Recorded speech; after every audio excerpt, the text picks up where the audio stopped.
I mean, I'm gonna take some. I say, did you see the gigantic jar? I know. I don't know about insulting. Yeah, we're excited about it.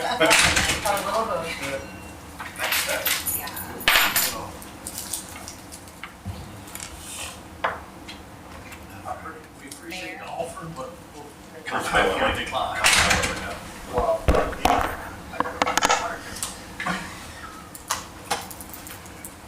Patrick's coming, right? For a minute? Okay. I mean, I can check my status, but he's done the news, so I have to do that. So he's running 5 minutes behind. So, you want to start, do it, or? Will your presentation be, or I guess it's just Jeff presenting? We'll wait a couple minutes. Are you guys okay waiting a little bit for Patrick? Sure. It's too long of a process, you know? When I get to the vote and he's not here. It's okay, I hit every light, so I'm not complaining. Usually I don't hit every light. Oh, that's right. I mean, we did different votes. As long as all 4 of you. Right, okay. Here it comes.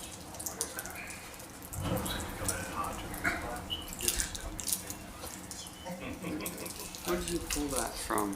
I'm trying to re-pull it up and oh, from the unit? Oh, from the regular one? Oh. Yeah. First one?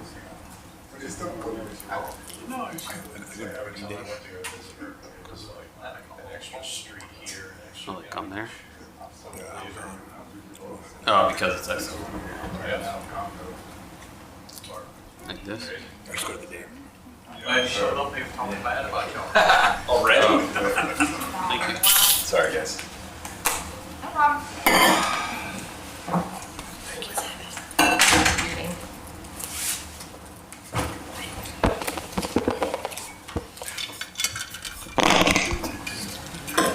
All right, good evening, everyone. I'd like to call tonight's meeting to order. It's 5:32 p.m., September 11th, 2025, and this is our special council meeting, our second and final budget hearing. Marianne, can I get a roll call? Mayor Young, Here. Vice Mayor Sartori, Here. Councilmember Brandon, Here. Councilmember Painter, Here. Councilmember French. Here. Thank you. Can I get a motion to approve the budget agenda? So moved. Second. All in favor? Aye. Great. Do we have any communications from citizens that is not related to the millage rate or budget? We do not. Thank you. Moving on to the agenda items, 1A, our finance director will announce a proposed millage rate. 1B, our finance director will announce a proposed operating millage rate necessary to fund the budget. And 1C, a summary of the proposed budget. What is yours? I'll read the required trim announcement. The name of the taxing authority is the Village of Tequesta. Rollback rate is the millage rate that would bring the same amount of ad valorem tax revenue as prior year, adjusted for new construction.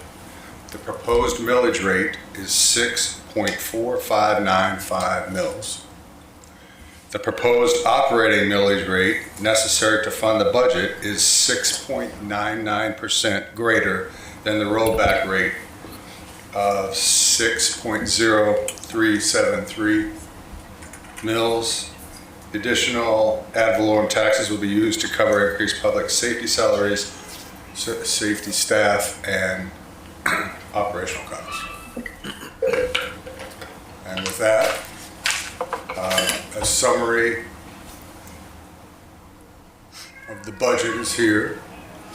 The order that we need to go is millage first and then dollars. So if there's any questions, I'm here to answer.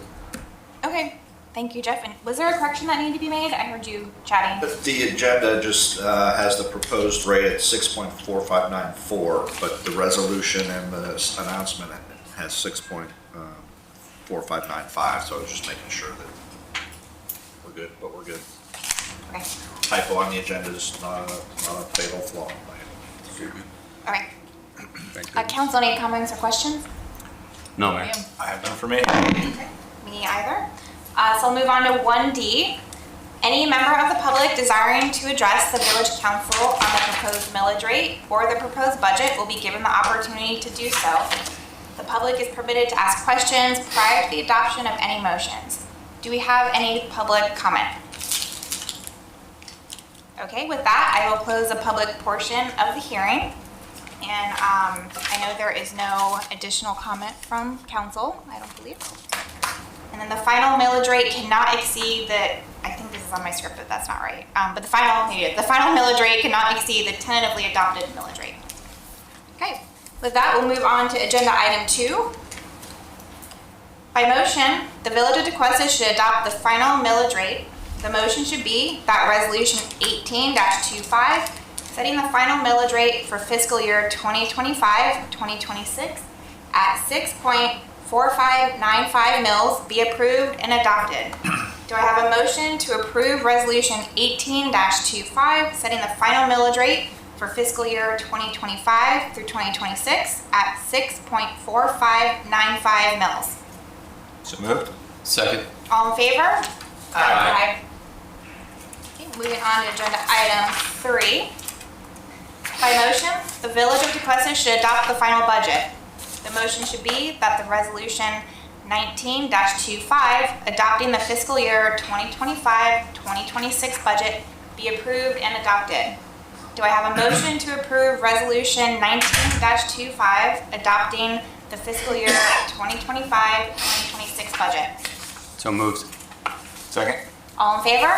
Aye. Thank you all. And with that, can I get a motion to adjourn the budget hearing? So moved. Second. All in favor? Aye. Congratulations. Oh, Mayor, that was smooth. Wow, everyone. And we are going to roll right into our, I think so. Back to the plan, what we have on the agenda. Council Do meeting. we need to pause or anything? We're all good. We're trying. Ready to go. Do we need a moment for staff or anything, or are we good to go? Council meeting. That's great. Okay, I'm gonna go ahead and roll into our regular council meeting. I'm gonna call order. It is 5:37 p.m., September 11th, 2025, and this is our regular council meeting. Marianne, can I get roll call? Mayor Young, Here. Vice Mayor Sartori, Here. Councilmember Brandon, Here. Councilmember Painter, Here. Councilmember French. Here. The invocation and pledge of allegiance today will be led by Councilmember French. Thank you, Mayor. Welcome, everyone. If you could bow your head and pray with me. Dear God, we look to you today as a source of unity in the midst of diversity. Our brothers, our sisters around the nation are hurting. We ask that you help us reach them with the truth that only you can heal their pain. Teach us to choose love over hate and unity over division. Lord, open our eyes to see people as you see them. Tear down the walls and soften our hearts. Give us humility, patience, and grace to love across differences. Lord, we lift up the families who still carry the weight of grief and tragic events like September 11th. We ask that you bless them with comfort and grant eternal peace to those who have lost. May their sacrifice inspire us to live with courage, unity, and compassion. God, we ask for your wisdom and guidance this evening. Guide us to strengthen our community and serve our nation faithfully united by you. In Jesus' name I pray. Amen. Amen. Please rise for the Pledge of Allegiance. I pledge allegiance to the flag of the United States of America and to the republic for which it stands, one nation, under God, indivisible, with liberty and justice for all.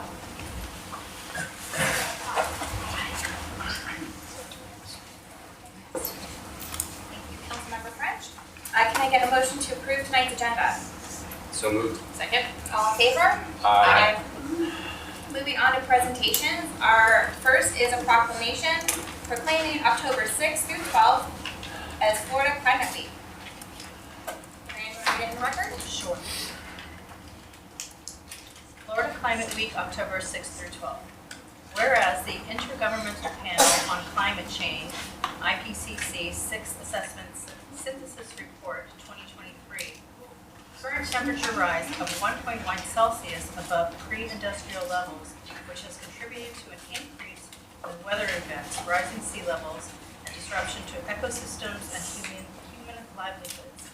And whereas Florida, with over 825 miles of coastline and many areas just a few feet above sea level, is highly susceptible to the impacts of climate change, including sea level rise, flooding, saltwater intrusion, and stronger frequent storms. And whereas climate-related change such as ocean warming, acidification, pollution cause severe threats to our coral reefs, marine biodiversity, and fisheries, which are vital to the state's environmental health and ocean prosperity. And whereas the Bolo Foundation, in partnership with local municipalities, nonprofit organizations, elected officials, oceanic institutions, media, community leaders, is committed to educating Floridians about climate changes and empowering them with data-driven solutions to take action for a more resilient future. And whereas Florida Climate Week, held annually in October, offers a platform for communities across the state to deal with climate science, policy, innovation, and resilience strategies through the accessible programming at floridaclimateweek.org. Therefore, be it proclaimed by the Village of Tequesta, October 6th through 12th, 2025, as Florida Climate Week in the Village of Tequesta. Thank you, Marianne. I know we have Shannon from the Bolo Foundation here to accept it. She's our External Affairs Director, and the Bolo Foundation does a lot of great work with many different environmental organizations, and they count really through the state, right? And they also have worked with the Tribunal Conservation Alliance. So thank you for everything you guys are doing. Thank you for everything you guys are doing. You can join the virtual events at floridaclimateweek.org.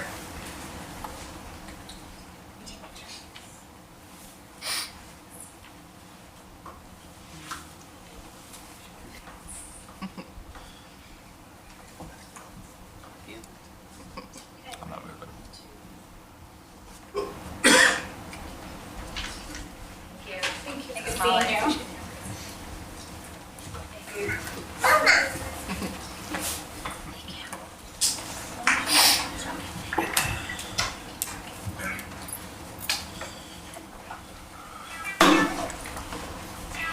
Okay, the second presentation tonight is a proclamation proclaiming Fire Prevention Week as October 5th through October 11th. I don't see anyone from fire to accept it tonight, so I don't think we'll read it in record.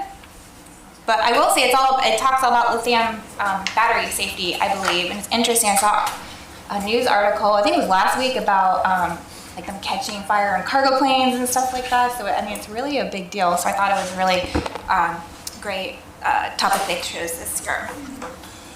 Okay, moving on. Agenda item 3, presentation from our EAC Chair, Brad, on recent EAC projects and upcoming initiatives. Thank you. So were you all given a copy of my memo? Yes. Okay. All right, so I'm going to skip to the end. I'd be happy to go over any of the agenda items from the last year, any of the presentations from speakers from the last year, but I think more importantly, I'd like to go over what we intend to do and our initiatives for 25-26. In these initiatives, we wholeheartely, of course, support, and all we are asking for anyway is at least some consideration from council when it's appropriate. And a couple of these initiatives do align quite well with the 25-26 strategic plan of Tequesta. In particular, FS2, Finance Resilience of Stormwater through Funding and Upgrades. The initiative that we have is we would like to enhance and have more descriptive stormwater signage. We've seen a number of examples, labels that are on the concrete around the stormwater grates, vertical signage. I do realize now we have the little buttons that some of the stormwater drains have. Committee thinks it's very important that we enhance our messaging on the stormwater drains. Keeping in mind what everyone should know, the only thing that goes down stormwater drains is stormwater, should go down. And also we've done some research and discussion on passive filtration for stormwater. It's something that I think may mitigate some of the inadvertent pollution that goes down the stormwater drains, and maybe even on purpose. So that's another initiative that we would like maybe council to consider at some future time. The next one really in my mind is a no-brainer, and it aligns very well with the goals and initiatives. CA4, expand tree planting efforts. CA5, improve village gateways. CA6, beautification of Old Dixie Highway, and to some extent U14, application of high-level transportation plan and mobility, specifically prioritizing, and I quote, prioritizing environmental sustainability. And this one is simple. We would like to expand tree and non-tree sort of ornamental plants in our landscaping elements in Tequesta and our streetscapes. Next one, we would like to establish a living shoreline program. We support a living shoreline program in which it incentivizes residents to plant a living shoreline. We've done a lot of research, heard from subject matter experts. I attended the Florida Resiliency Conference earlier this year on the west coast of Florida on behalf of the village. And it's something that we've probably spent the majority of our time discussing.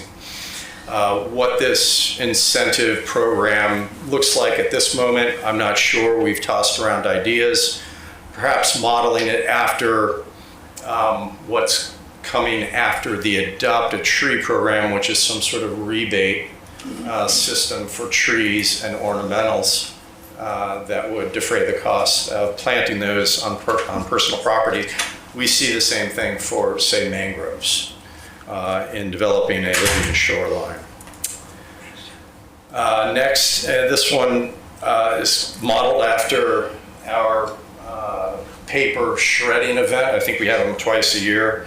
I've actually taken my paper up there, and it seems to go very well. It seems to be very effective and efficient, and we'd like to model an Amnesty Day event after it, where we take in household hazardous materials.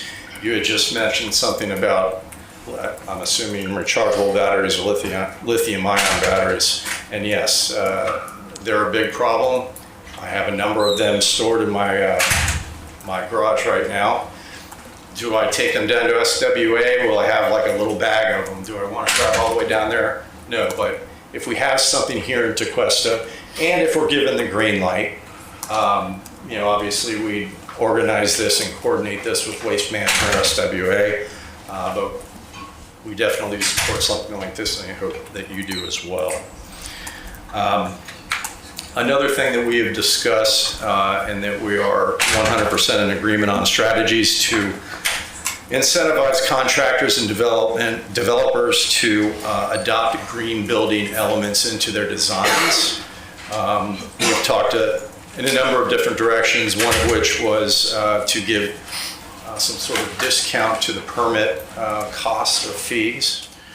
Again, this is something perhaps you would consider when it's appropriate. Next, and this is something that I've been screaming for a while, even before I was chair. I think it was the beginning of last year, WM came in and did a presentation, very good presentation. And as usual, we had a ton of questions. And one of the things in his presentation was single stream recycling versus dual stream. In other words, instead of the blue and the yellow, you have one big bin and you throw all of your recyclables in. That's single stream recycling. And I asked a simple question, like, I'm sure you've compared the dual stream and single stream, and is there an increase? I mean, logically, I would think there's an increase. If you make it easy to do, typically people will do it more. And he said it was over 30% more recyclable material was collected. And there's a location, I believe it's part of Stewart, if not all of Stewart, that does this. So what I'm asking for is, you know, I'm sure there are hurdles with regard to transitioning to something like that. But I would like to identify what those hurdles are and perhaps address them. If we can't, we can't, but it's something that I think is a worthwhile endeavor when you can easily increase your recyclables by that much. It's a significant amount. And then lastly, one of the things we're going to do, which we did for the first time earlier this year, was had a nighttime event, non-committee meeting, more of an educational seminar. We did it on Levying shorelines at the time. And, you know, I'm not sure what the subject matter is now, but it's something that we're going to work towards probably having at the beginning of next year. Questions, comments, suggestions? Thank you, Brad. Council, open up for feedback to Brad. I had a few just comments. Thanks for the direction you and your board are taking the EAC. That's a great idea for the hazmat day, or hazardous materials trash day. I'm assuming that's paint, batteries, things like that. That's a great day. I know I have some things I've just been too lazy to drive down to do it, a few items. And then your initiatives seem well researched from the packet you gave, appreciate that. And in the future, if we just align some budget items as we go down that road, but it looks like your initiatives align with some of the items we've already discussed. So thank you for the time you've given to serve the community. Yeah, no, you're welcome. And if I ever need to come back and give maybe more detail to one of these initiatives, I'd be happy to do that. Thank you. Yeah, I'd second that. I think you have some great initiatives on here. And I really appreciate all the work you and the rest of the committee are doing. And I'd love to hear some more about some of these. Okay. But thank you. Quick question, for household hazardous, are we also talking about old cleaners, old paint cans after people use We it? probably would need to align with WM on what they would accept and probably follow their lead. I've researched some examples of other municipalities doing the same thing. And it's, you know, no biologics, no radioactive, but pretty much everything that is a household hazard. I like where you guys are going with the idea, and if it were to go forward, I'd like to see it be realistic, and I know realistic people are gonna have things left over from projects, so if we could somehow just look at including things that are very common in people's garages and those cabinets and shelves. Because I think we all agree, it's kind of like when you keep the bag for Goodwill in the back of your car for a couple months, right? What was the other one? Your passive filtration strategies, is that one of those things where the filter is in the storm drain, or are we looking at pre-filtering such as plantings in the swales that would basically filter things before they get? Both. Both. We're just kind of researching and discussing at this point. I don't think we would necessarily move forward unless given kind of a nod or a green light to say, okay, well, we're interested in this. Let's, you know, get some more detail on it. I would definitely be happy to do that. I only ask, I know there's some towns that started those filters in the storm drains. Our previous utility director, Mr. Hammond, at one point kind of looked into it. They were very expensive, so something to keep in mind. We have a lot, so if council decides to kind of go forward with this with you guys, maybe we just put a, kind of like we do with roads, where you put a priority list, because some drains have certain angles and do tend to collect more debris than others, and vice versa. So I don't disagree with that. I think that's a big jump, because we have so many. I think if you guys start somewhere small first with that, like what are the drains that clog the most, and which ones are on more of a slope, and then also maybe include, I would like to see including some plantings around them that catch larger debris before they even get to the drain. But I like a lot of these. I think a lot of them are realistic. I think some of them are very achievable. Good luck picking which one to go first. But I'm excited to see what you guys come forward with. Thank you. Brad, thank you. Your leadership on this committee is evident, and thank you for what you've done. I won't repeat, but will echo what everybody else has already said. Great job. I love the direction that this committee is heading in, and I just want to thank you for your time, because it is a big commitment. I know during the day and then this evening as well. So thank you for what you do, and to your whole committee, thank them all on our behalf. Thank you. Thank you.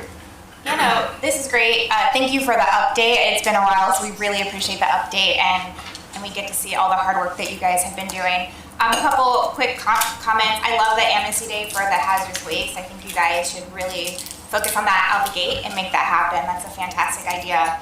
The Living Shoreline Program, I would like to see what you guys come up with for that. My personal opinion, I do want to see, we just rolled out a new tree rebate program, so I would love to see how that works out before we maybe commit to a Living Shoreline program. But I would like to see what you guys come up with your thoughts in the budget and what that would look like. The stormwater drains, that's a great one. We have really good signage right now, and it does say no dumping drains to the waterway. There are a lot of inlets and manhole covers that are missing them, so maybe that's what you guys could focus on first, because I do think we have a really nice sign. It's colorful. It does pop if you walk up to the like catch basin grate, you can see it. So maybe focus on ones that don't have it, and let's start there and get those labeled. That would be a really good place to focus out the gate. The mitigation runoff, I like what Councilmember Brandon said about maybe focusing on things we can do to filter before it gets to like a catch basin, for example. Depending on the type, filters and catch basins could be a very costly endeavor for our stormwater utility, because they're going to have to also be checking them all the time to make sure they're not clogged, so they're draining, because those get clogged pretty easily. So that will be increased maintenance for our staff too. Do we have the staff capacity? So those are all things that you guys can look into, but do keep that in mind. I know for construction site that's already required as part of the sediment and erosion control plan, but if you're thinking holistically throughout the village, maybe work with the stormwater utility and see what their thoughts are, and if it's something that's even doable just from an execution standpoint with the staff that we have right now. And then the green building, and it's more Jay, and you can follow up after, but we workshopped that. It was a while ago, and I can't remember where we landed, so I'd love an update on that. And then waste management, the single stream, it's not a bad idea, but I know that's gone back and forth. I think you even being on EAC, SWA doesn't provide that service, so it might be very difficult for WM to do that, and there's a lot of data and studies out there that single stream can increase recycling, but you have a much lower quality of recyclable commodities. They can't use as much because it's contaminated. So there are a lot of benefits to dual stream as well in regards to actually being able to use a higher level of those materials down the road. So maybe just do some research on that, and that just could be very difficult because SWA just doesn't at this time provide that service. But otherwise, they're great job, and keep doing what you're doing. Excellent. I know you guys got the new member. Was he at this week's meeting? Yeah, awesome. He came yesterday. Good to hear. Yep. All right. Well, thank you so much. Appreciate it. Thank you, Brad. Thank you, Brad. All right. Can I get a motion to approve the consent agenda? So moved. Second. All in favor? Aye. Do we have any communications from citizens on items that are not on the agenda tonight? We do. We have Mrs. Carol Beresford.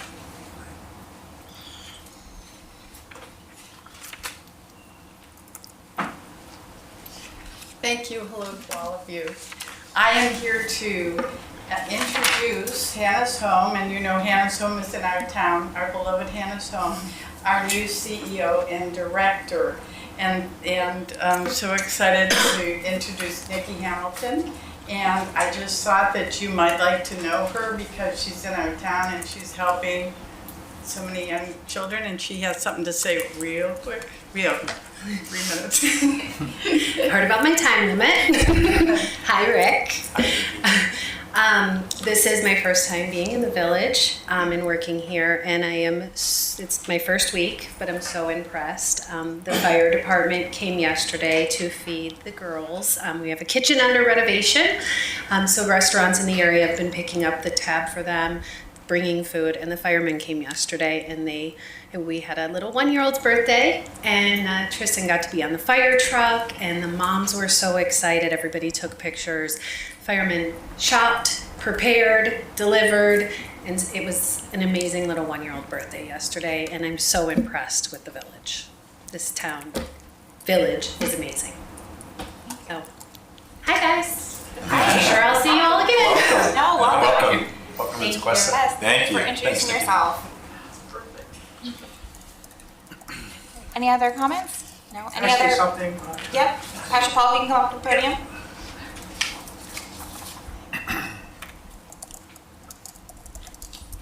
It's really good to be home.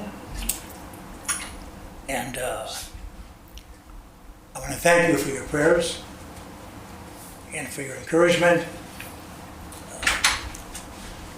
It was a pretty long, eventful surgery, but the good news is the disease is gone. And our surgeon said, Paul, go back to Florida, enjoy the rest of your life. So to see all of you here tonight, you have no idea what it means just to be back home again. I was reminded of, I think it was the second last council meeting where Councilor Brandon, you prayed, all right? And I watched it. I couldn't be here. I watched it online. And when you prayed for me and you cried as you did, I'll never forget that as long as I live. Now, all of you had your heads bowed and praying. Jeremy, your words at the end were so very special. And I'm so very grateful to be a part of this team in this village and back to work again. So thank you again so very much. Welcome back. Thank you, Pastor We're Paul. so happy to see you in the chambers tonight. Any other communications from citizens that's not an agenda item tonight? Yes, Ms. Watkins? Good evening, everyone. I just want to take the opportunity to thank the fire department, the police department, and the village for having that ceremony this morning. It was so poignant and so moving. It was only 20 minutes. I wish the whole village could have been here. It was wonderful to see, and thank you. Thank you. Any other communications from citizens? Okay. Moving on, communications from the council. Just a quick one. I was able to attend council connections last night through the chamber. I should never remember the name. The North Chamber. Palm Beach North Chamber. Palm Beach North Chamber. Yeah, that one. And it's always very refreshing. I mean, not to say these other towns, cities around us aren't special, but I always walk away feeling very, very blessed to be not just part of our village, but to be able to sit up here with all of you and the relationships we all have. And I don't think they all have that. So it's just always a good reminder for me. So, and learn some good stuff as well along the way. And that's all I was really to say too is thank you to you guys. As we watch our neighbors and everyone's dealing with the same thing, budget, state laws, development, more people moving here, we all have the same things we're addressing. But thank you guys for always being able to work together so we can find solutions and success for our little village and make sure that our residents are getting our respect and respect to them. So I appreciate that. I love that. I'll add to that is I think there's a lot of diversity, but we do function as one. And there's some unity, and I really do appreciate that. Thank you. Pastor Paul, welcome back. Thank you so much. And Nikki, congratulations. Welcome. You guys to look so great at it, I'm telling you. Awesome. I just want to say, recognize Public Works. There were 15 homes last Friday, if I'm not mistaken, that were without water. And there might have been some communication issues just based on the very unique timing of it. But I will tell you this. First, I panicked at one point because I walked out and there was a river flowing down North Dover. And I thought, oh my gosh, something really, really broke. But it was Public Works releasing the pressure from the fire hydrant. And this was about 5:30 in the evening. And these guys and men and women didn't eat lunch until well after 3 o'clock. They came out, and I'm not exaggerating when I tell you there were 4 Public Works people almost up to their chest, manually digging to get to where the problem was. It was fixed and clamped and something else might have broken. I apologize if I'm describing it all wrong, but they did an amazing job. It was thankless. There were a lot of people, there's not misinformation, but unfortunately some information that didn't get out and really in a timely manner, and the village jumped on it immediately and we now have a new director for that. But I just want to recognize there's so many things that are going on in the village right now when it comes to public works, utilities, and all the different things and activities on a daily basis. I said to a constituent here recently, I said, there's so many things that go on in this village on a daily basis that the residents never know about, and that's by design. Up here, I feel we probably know about 10% of what goes on, and that's by design.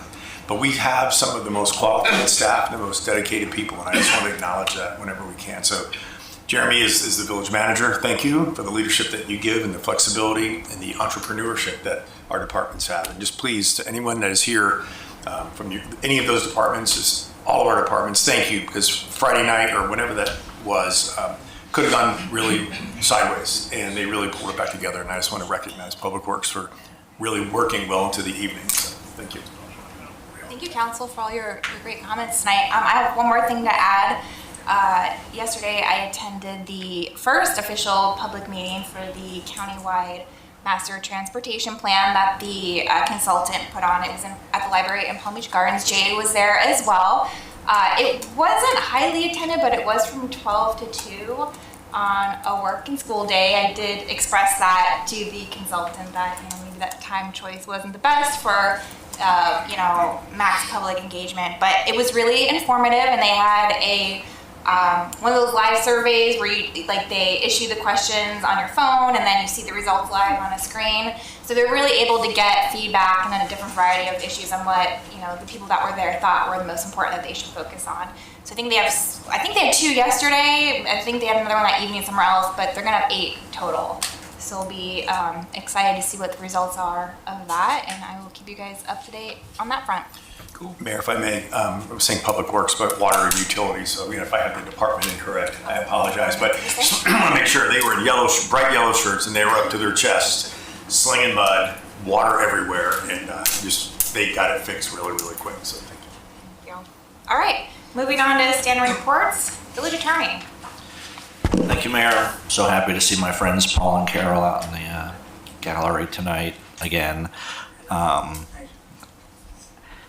This is a nonpartisan body, but I'm going to mention a pretty big case that was handed down yesterday, which will no doubt be dealt with along partisan lines, but it's an important case. It's called Stanley McDaniels versus the state of Florida, and the First District Court of Appeal basically ruled that Florida's ban on open carry of firearms is unconstitutional as applied against the United States Constitution. The court, it's a pretty lengthy opinion, but essentially said that open carry of firearms can be subject to some reasonable regulation, but cannot be outright banned. It's my understanding the Florida Attorney General is generally in agreement with the opinion, so it's unlikely, seems to me, that the state will appeal that.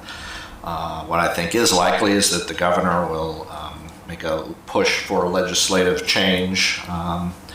The statute that was declared unconstitutional by the First District Court of Appeal is Section 790.053, which is the statute that makes open carrying of a firearm a second-degree misdemeanor. So that, I suspect, add it to the list of things that will be dealt with during the 2026 legislative session. So, as I said, I normally don't like to report on partisan things, but that was a pretty big case, came down yesterday. Interestingly, and I didn't actually realize, Florida is only one of a very few states that don't allow open carry as a matter of course. Generally, most states do allow open carry. So I found that to be interesting, but wanted to make sure you were aware that court opinion was handed down yesterday, and I reported that for tonight. Thank you, Keith. Any comments or questions for Keith? All right. Village Attorney, or Village Manager? Councilman Sartori, I appreciate you mentioning the water break, because that was one of the things I was going to mention is, we take for granted sometimes that, just turn on the faucet in the morning to brush our teeth, that, it's taken for granted. We have a great team that, you know, is always on call, always ready to be able to do that. They worked for 2 days. You captured it pretty well. They fixed it, and then we had another break. And I think it's an example of the AC pipe that we've been talking about, and the capital charge. We need to replace that AC pipe because it does cause problems. So I do want to thank the team, and I know I've shared that with Marjorie and her team. We did hold our kickoff meeting for Constitution Park, where we're going to start the design and the plans for that. It's been a long process for that, but we finally got approval from the state to begin, and so we had a kickoff meeting, and so that process will begin. We're expecting, a 6-month process, give or take a little bit, to at least see some plans develop there. And that's Tequesta Park. Tequesta Park, did I say different? Constitution. Oh, yeah. Sorry about that. We don't need plans for that one. I want to give an update on the railroad because I know that came up last time, and so Doug provided me kind of a highlight that we can read in, and occasionally I'll give you guys this, and so our residents are update on this. But mid-late 2024, FDOT committed fully funded project of $600,000 to install exit gates at the signal at no cost to the village. So that's one of the reasons why this process has taken a long time, is for those safety improvements for that railroad. It's roughly $600,000. We did not want to take on those costs. We have pursued funding other ways, and so we've gotten that commitment. Director Doug Chambers is in the final stages of completing the agreements. I know legal has helped us with that. With Brightline and FEC for the construction and coordination of that. The next step in that process is Doug's going to has a meeting set up on September 17th with Brightline and FEC to finalize the maintenance responsibility of those new gates. Right now we don't have maintenance of those, and we don't want to take on maintenance of them. And so we're trying to work on that portion of this, is who's going to be responsible for the maintenance after they're built. So we are still the construction phase is 6 months. Once we approve that agreement, which will hopefully be on the council in October, is what we're hoping for. And then 6 months from that, we'll have the safety improvements. And then at that point, if it's safe and council wants to pursue the quiet zone, we can do that. This construction, these improvements are for the safety of the railroad and our citizens, and that's the funding that we've chased down. And then on a good note, Friday, October 10th, we'll have a kickoff of our concert series at Constitution Park. And so we're excited about that. You'll start seeing some information being blasted out in the coming days for that. With that, you have my report. Thank you. Any comments or questions for the manager? No comments, thank you. No comments, thank you. Police Department? Good evening, Mayor, Vice Mayor, Council. You have my report for our monthly updates, just a couple of highlights. We continue the civilian firearms safety class. We have another one the last week of September. The aggressive driving grant, we continue to do enforcement up until September 30th. That grant is still going. We've had a couple of ride-alongs, PBA contract negotiations, and Marlene will talk about that, are done. I had a DEA meeting just in regards with the new ASAC, in regards to what they're seeing with all the issues as far as drugs being imported and what we as a team are all doing together. So it was a very productive meeting. Just two more things I want to highlight is you approved and thank you for the drone grant, which Sergeant Yield has worked on. We will be receiving through a grant 2 drones at no cost to the village. Grants are going to pay for them completely. So we're very thankful for that. And then we swore in new officer Jack Sporus this Monday. Mayor, thank you for coming and saying some words. And he's our first explorer turned police officer, so we're very excited for his future. So that, you have my report. Any questions for the chief or comments? No, just chief. Sorry, just one chief. In the monthly service task, you have the Tequesta Country Club detail. Can you explain that? Yes, the country club was fumigating the building for a couple of days, so they hired a couple of officers to stay there overnight for security. Okay, thanks. Thank you, Chief. Thank you. Fire Department? Good evening, Mayor, Vice Mayor, Council. First off, thank you so much for those who were able to attend the 9/11 ceremony this morning. Thank you for the kind words. It did go very well. the team from Public Works to Fire to PD, everybody did a great job. Mayor Young, thank you so much for your comments. We got nothing but compliments about it, and the speakers worked. So we were already ahead of the game when the speakers started working, so we were good. Doug reminded me yesterday to check that, so I did, and we were good.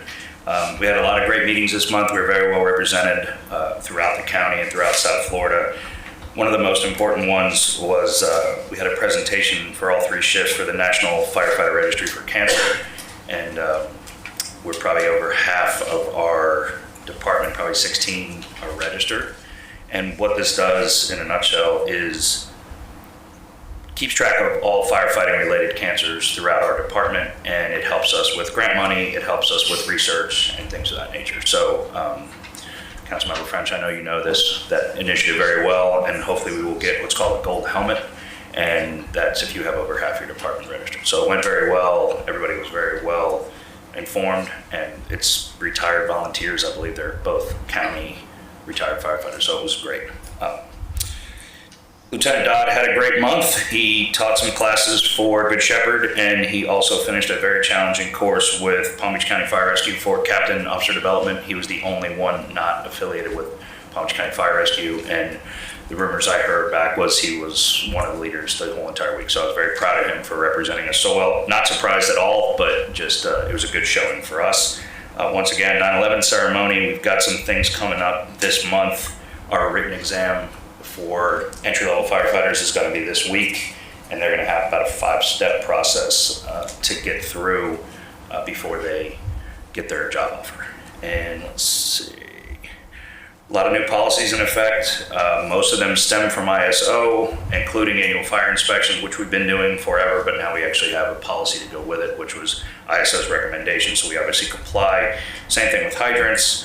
And once again, the new hire process, and we will begin. Once that's done, the lieutenant's promotional process will start almost immediately after that. The notice will go out. They need 6 months per contract, and then they will start with their written in their assessment center, which is going to be farmed out to Palm Beach State College. So that'll work very well for us. And still ongoing with the grants. They are still in the 25 grant cycle, which is they're very behind with the State Fire College. So hoping to hear from them soon, and that'll be for our turnout here. And with that, you have my report. Does anybody have any questions? Council? Thank you very much. Thank you, Chief. Utilities Department. Good evening, Mayor, Vice Mayor, and Council. I just want to provide a couple of highlights from the utilities update for this month. The first one being Dover Ditch. That project has kicked off and is underway. They are currently excavating and creating that meandering canal, so we're very excited about that project, and it is currently on schedule. Our larger water treatment plant improvements project is currently out to bid. We had our pre-bid meeting on Tuesday this week, and the bid opening is scheduled for October 2nd. And if everything goes well, we will issue a notice to proceed in December of 2025. Our membrane replacement project is on tonight's agenda for contract award. If awarded tonight, we estimate a notice to proceed in late September or early October. Water Main 1, as you may have noticed, started this past Tuesday. So that project is underway, and the contractor is doing a great job moving things along quickly, so that's on track. And then Water Main 2 Betrode Phase 2, we did receive the agreement from FDEP, and we are going through the execution process and planning to take that project out to bid in a couple of months. That's all I have. Council, any questions or comments? Thank you. Thank you. All right, thank you, Allison. Thank you. Moving on, regular agenda, old business, agenda item 13, resolution 2025, supporting naming of the island, Jupiter Narrow Conservation Alliance efforts in naming of the mangrove islands. Keith, you have anything for this one? This was prepared based on the presentation from your last workshop and the discussion that council had following that, memorializing the council's support for that naming effort. I have no questions. Thank you. Do you have something? No, Okay. no, I'm in support. All right, any public comment? Any public comment? Can I get a motion? So moved. Second. All in favor? Aye. Moving on to new business, agenda item 14, consider approval of the 2025-2028 VOT PBA collective bargaining agreement. Marlene? Madam Mayor, Vice Mayor, Council, Marlene Reed, HR Director and Risk Management. We're here tonight to ask you to consider approval of the 2025-2028 VOT PBA collective bargaining agreement. Firstly, I would like to acknowledge the PBA negotiating team, attorney Brennan Keeler, Sergeants Ray Korkowski, and Matt Muniz. I don't think any one of them is here tonight. The team representing the village were, of course, Village Manager Jeremy Allen, Labor Attorney Laura Donnellan, Police Chief Gus Medina, Assistant Chief Jim McGrew, Finance Director Jeff Snyder, and myself. So the entire village team is here. So as we progress and you have questions, we're all available to answer. Now, the negotiations were, I would describe them as a little more protracted over what we're used to. It lasted 9 sessions, which was a record for us. We had 9 negotiating meetings. And the outcome is, I'm going to go through some of them here. I'm going actually by the order, article number, not necessarily how significant it is.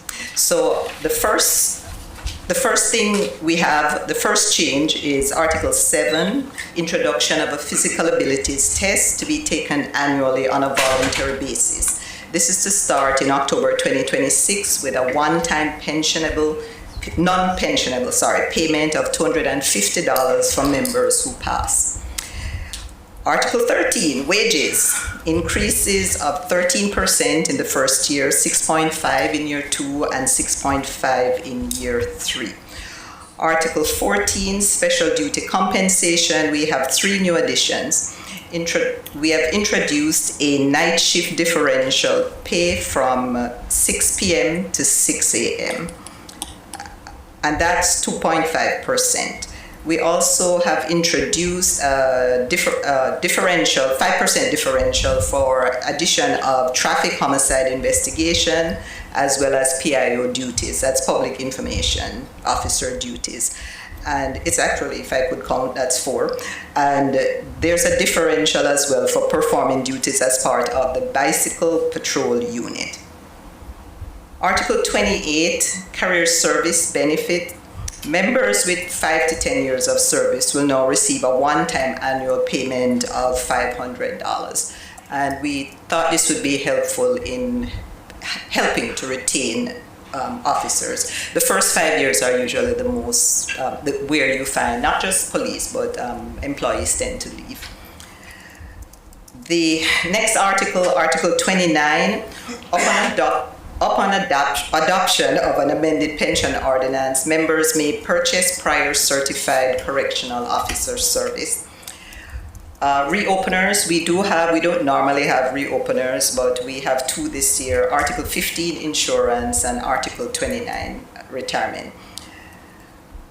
And finally, we have a new article, we have 2 new articles. Probation, a 12-month probationary period is going to take effect after completion of field training. Previously, we used to count the field training experience, the time frame, as part of the 12-month period. Now it will begin after. Take-home vehicles, subject to budget, assignment, and the discretion of the police chief, members will be provided with take-home vehicles.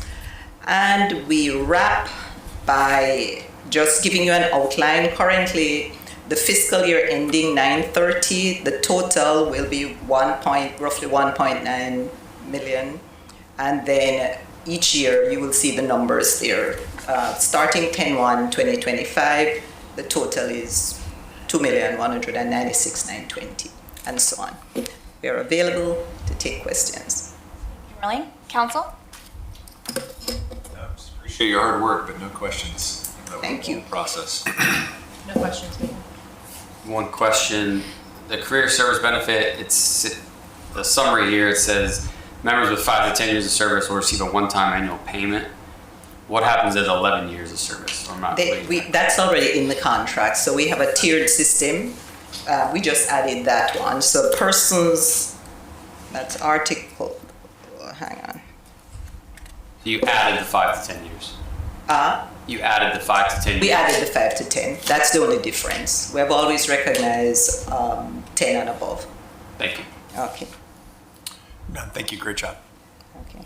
And I just want to express my sincere thanks to both parties for, another successful negotiation of the collective bargaining agreement. So truly thank you to everyone that was involved in getting this across the finish line. Thank you. I appreciate it on behalf of the entire team. Marianne, is there any public comment cards? No? Any public comment? No? Can I get a motion? So moved. Second. All in favor? Aye. Agenda item 15, ordinance number 07-25, first reading of a zoning text amendment to revise required number of parking spots for marinas. Thank you, Mayor. Ordinance 0725, an ordinance of the Village Council, Village of Tequesta, amending Chapter 78 zoning, Article 10 off-street and on-street parking and loading regulations, Section 78705, entitled Required Number of Parking Spaces, to modify the number of required spaces for marina uses, provided each and every other section, subsection of Chapter 78 shall remain in full force and effect as previously adopted, providing conflicts clause, severability clause, authority to codify effective date, and for other purposes. Good evening, Jay Hupsch here to present ordinance 0725. It's a parking zoning text amendment. It's for the Jib Club. I think you're familiar with the property. They came in for a conceptual presentation sometime, I think, late last year. A little history, it was annexed in the village in 1979. At that time, it contained docks, boat slips, a pool, 2 structures, and an asphalt parking lot at that time. So pretty similar to how it's operating today. It's been considered illegal non-conforming for parking since its inception. And generally, legal non-conformities can remain in place as they are, but you can't expand the non-conformity. And in this case, what you're going to see is a proposed expansion of the non-conformity. And Code Section 7894 basically says, kind of backs it up. However, no alterations, enlargements, extensions, or other modifications shall be made on non-conformities. So the request that you'll see is a new building that will add 921 square feet of office space above their existing ship store. It's really just going to be for internal office purposes. It's not going to bring too much new visitors to the site. There's currently not enough parking by code to permit the expansion. So the applicant is proposing a zoning text amendment to change the village's parking standards for marinas.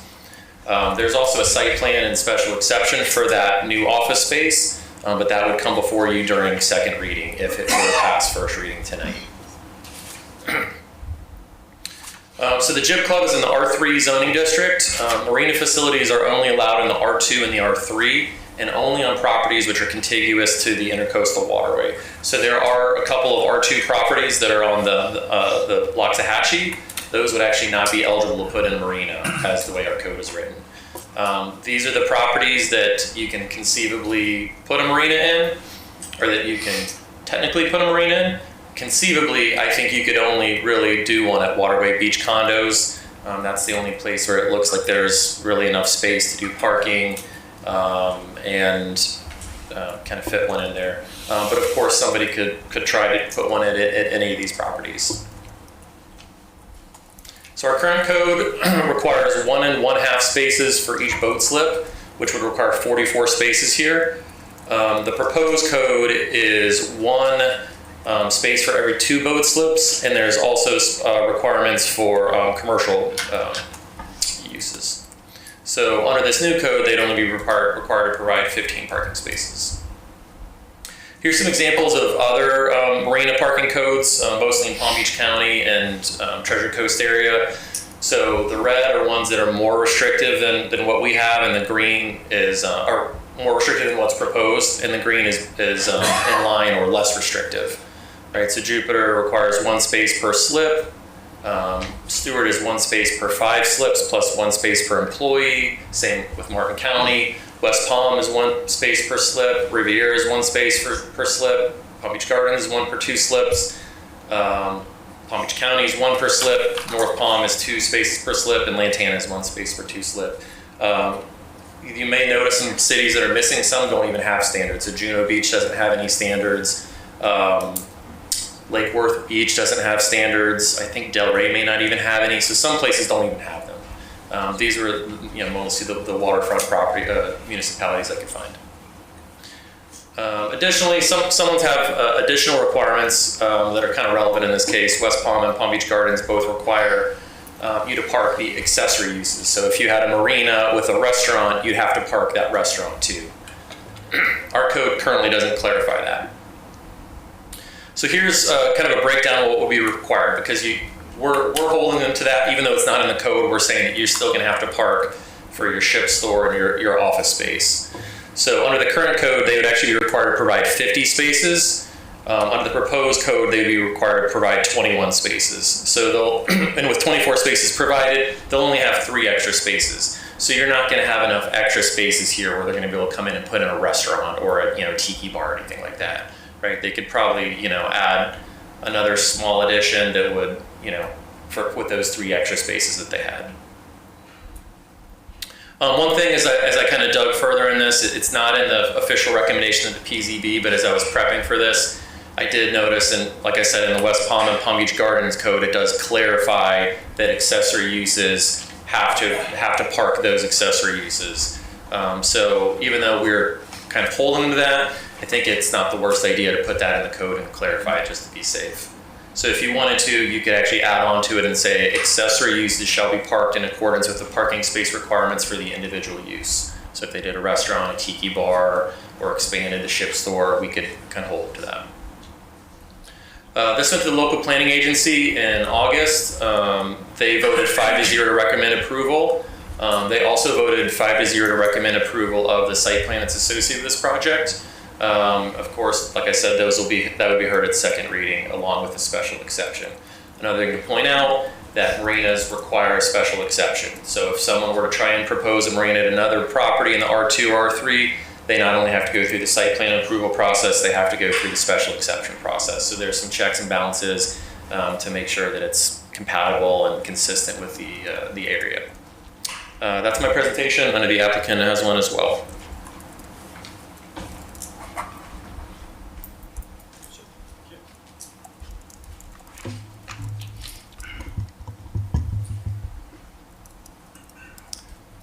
Good evening. Troy Holloway with 2GHO. We're here on behalf of the Jupiter Yacht Club. We also have with me tonight John Kriska and his son. They own and operate the marina on a daily basis, and they've owned it for a long time. So they're here to answer any questions if you need them to be answered. As Jay did mention, there are 3 different aspects to this project. We're here tonight mainly to talk about the text amendment, although it is kind of interrelated to the site plan amendment because the zoning text amendment is required because of the 921 square foot manager's office that we're needing to do onto the marina. So for the most part, I'll try to just address text amendment issues in part of the presentation because we'll be here next month to talk about the site plan and special exception. So with that, we are here requesting a decrease, a text amendment to allow a decrease in parking requirements for the marina use.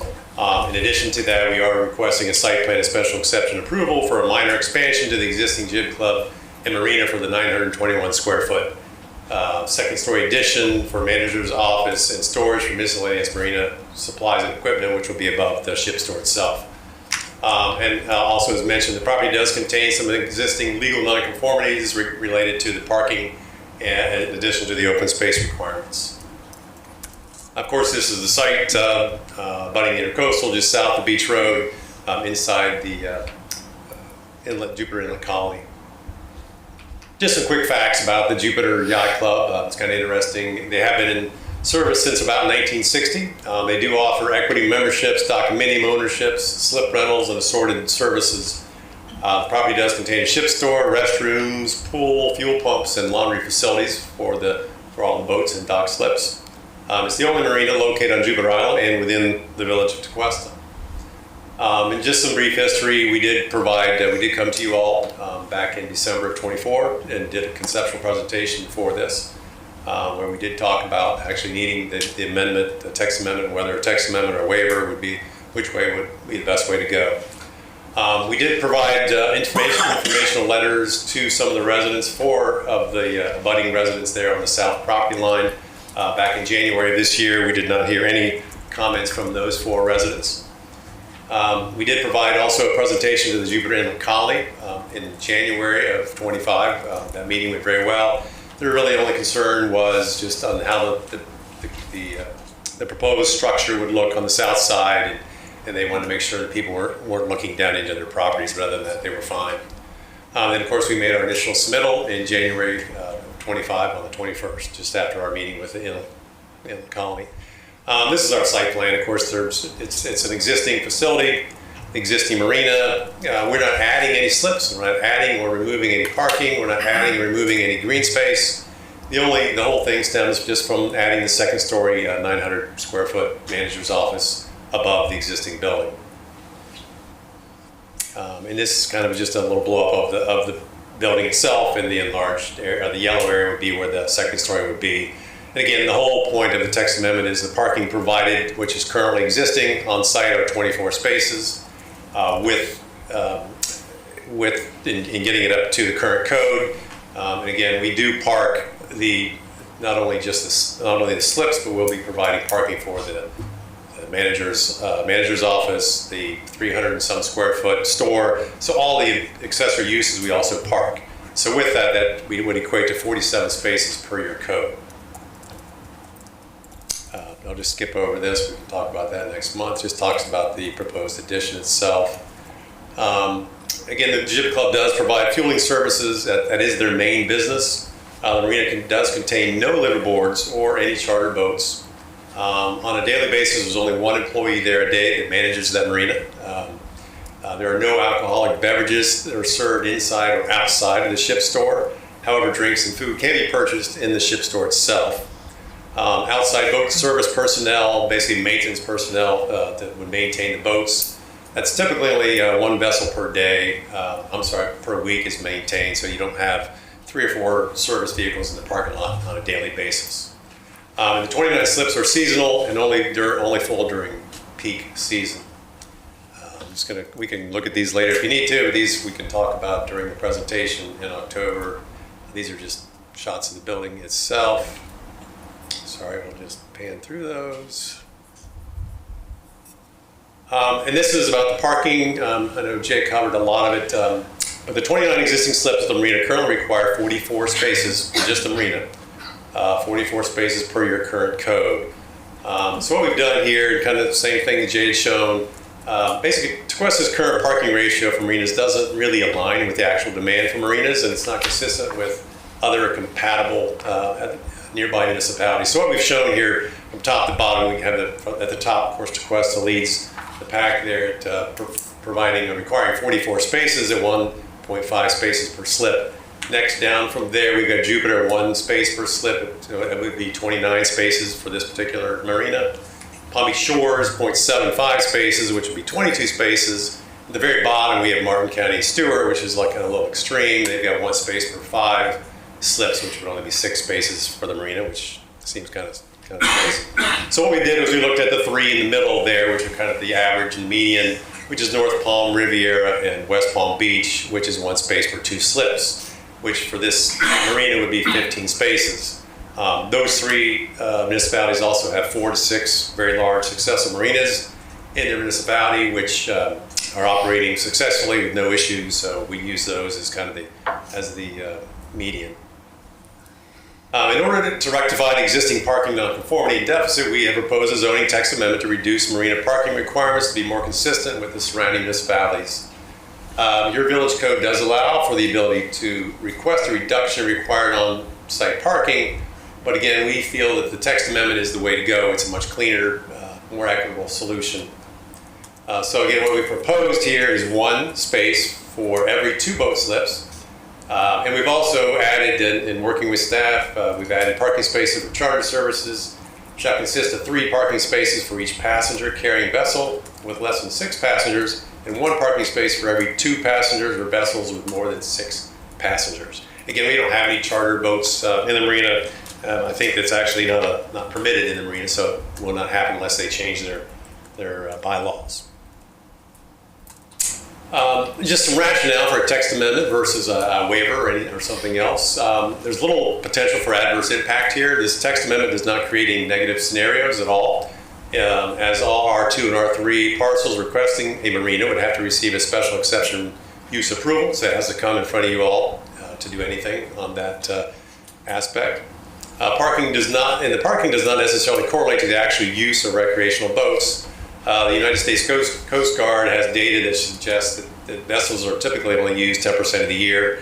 So on any given day, on an average, that would only be 3 cars or 3 boats going out on a daily basis. So anyone who owns a boat will tell you they don't use it enough. We work closely with your staff to develop additional language that would provide parking requirements for charter boat services, and there are no charter boats operating in there today. And just kind of talk about text amendment versus waiver here. A text amendment, it's considered a more robust and preferable approach. It represents a change to the written governing rules themselves, while waivers are typically more site specific. Again, we could request a waiver based on this as it is site specific. I mean, the parking situation's been there a long time. But again, we just think it's a much cleaner, much more equitable solution. And also the text amendment provides permanence and predictability. It reduces potential for favoritism or special treatment. It directly addresses the systemic issue, provides a more comprehensive approach to planning. It's just a better transparency and due process. A waiver is more appropriate in situations involving unique circumstances or hardships that justify a deviation from the code. In this case, we provided specific code standards from nearby municipalities indicating current functioning and reasonable parking requirements for marinas. And we have a marina whose parking is non-conforming by current code, but has been functioning with virtually no issues for the last some 66 years.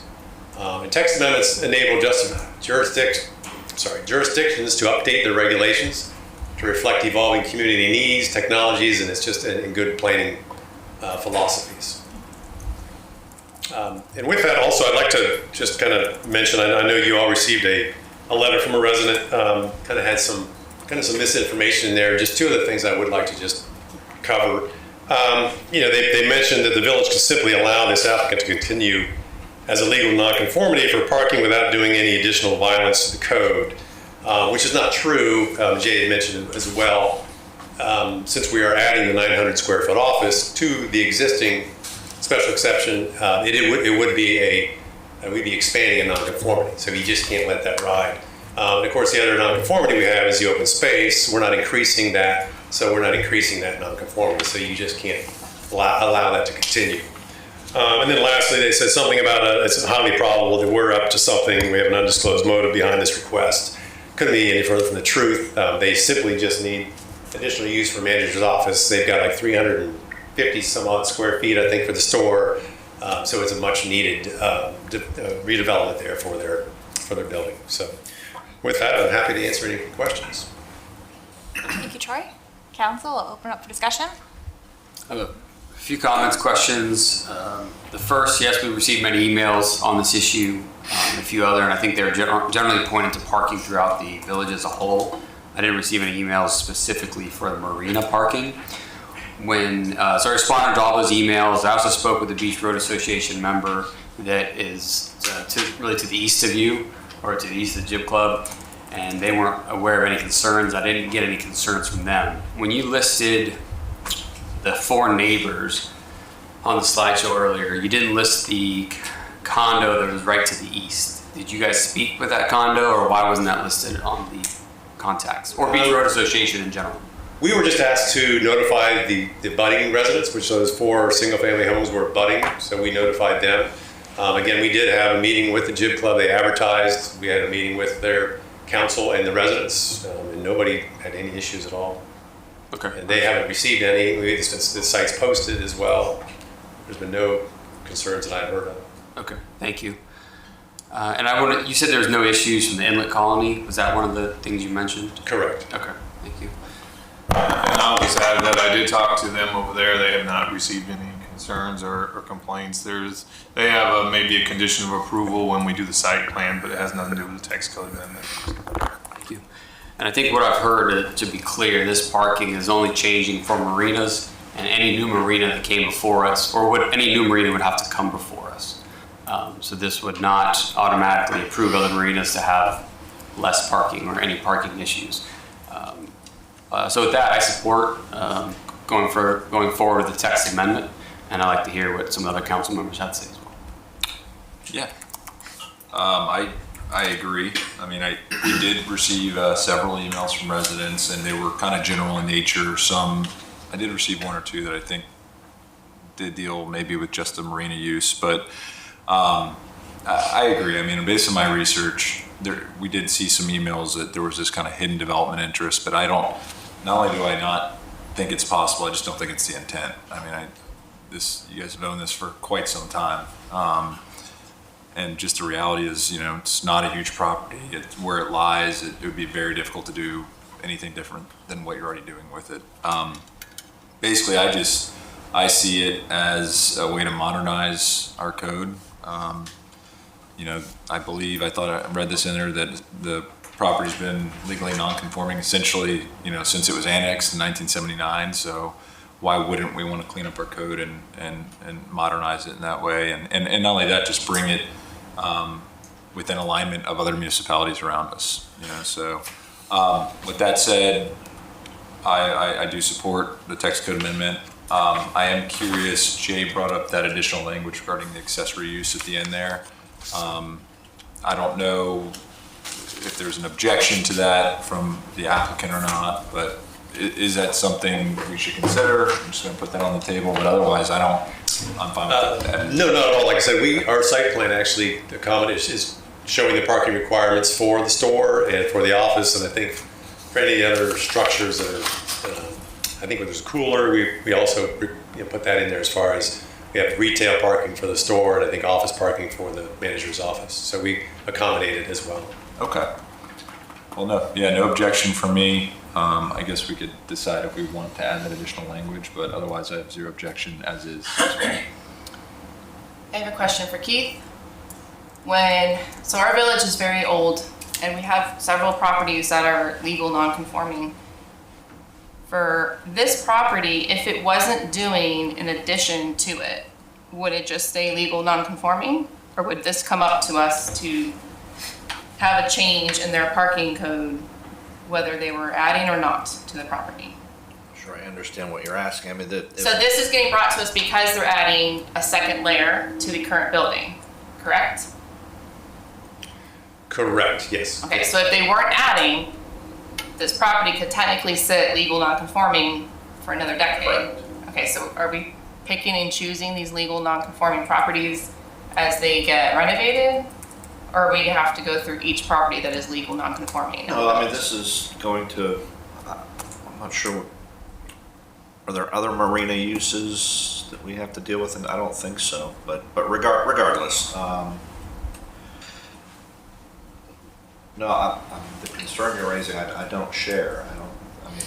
So much like Mr. Painter said, we often sometimes have to clean up our code as things come up. Right. So I feel like this one came up and it's bringing to our attention, but we do have other properties in the village currently that are legal non-conforming, and they could just legally sit there until they decide to do something with them, correct? They could. If an applicant wanted to apply to revise any other particular code that makes their use non-conforming, to make it conforming. I mean, this is an applicant-driven process in this case. This is not a village-driven process. So, we would process those applications as they come. And that's fine. But I don't have a concern that the village is being selective and picking and choosing. We're processing an application that was presented to us, which is what we're required to do. It'd be similar to, I'm sure you've got plenty of commercial strip centers that have been built a long time ago. If somebody came in and wanted to add 500 square feet, that's when you're then going to start looking at all the landscape buffers that don't meet code, all the landscape islands, and that's when, similar to this, it doesn't really you really can't do anything until they come in and try to do something. That's what our situation is. And I have a point to this, I promise, and I'll get somewhere. But I do want to say, this property has been there a long time and you guys are well respected in the marine industry. I'm very familiar with your property. I know in season your parking lot is full. But however, I don't hear, and I haven't found anything on record at Jupiter Inlet Colony or from Beach Road residents that there's an issue with parking with your property. So good job. I don't know how you pull it off. I don't know where the detailers and the canvas people are going, but they are finding their way. With that, when I look at the logistics of your parking and consider this, even if, hypothetical, we were looking at increasing the text amendment for parking, you want to be able to add more parking because your property is so small and constrained. So then when I look at it, the reverse side to decrease it, and this goes back to just my history of considering text amendments in the village in general. I'm not a fan of approving them, especially decreasing them, because it affects the whole zone. But I highly respect your property. I have no problem with adding the office space on top. I'm trying to think of a way to let you guys get that without changing the entire zone. So I don't know why we wouldn't be proposed some sort of parking waiver or variance to please this property to make it legal conforming instead of changing the whole zone. For me, that's actually simpler than changing the whole zone. So I feel like we see things differently in that eye, but currently, until I listen more, right now I'm sitting with not doing a text amendment, but trying to find a way to get you guys your parking to be legal conforming so you can get your office space, if that makes sense. Can I propose a solution to that? Sure. You could adopt this new standard only for existing marinas and keep the current standard for all new marinas.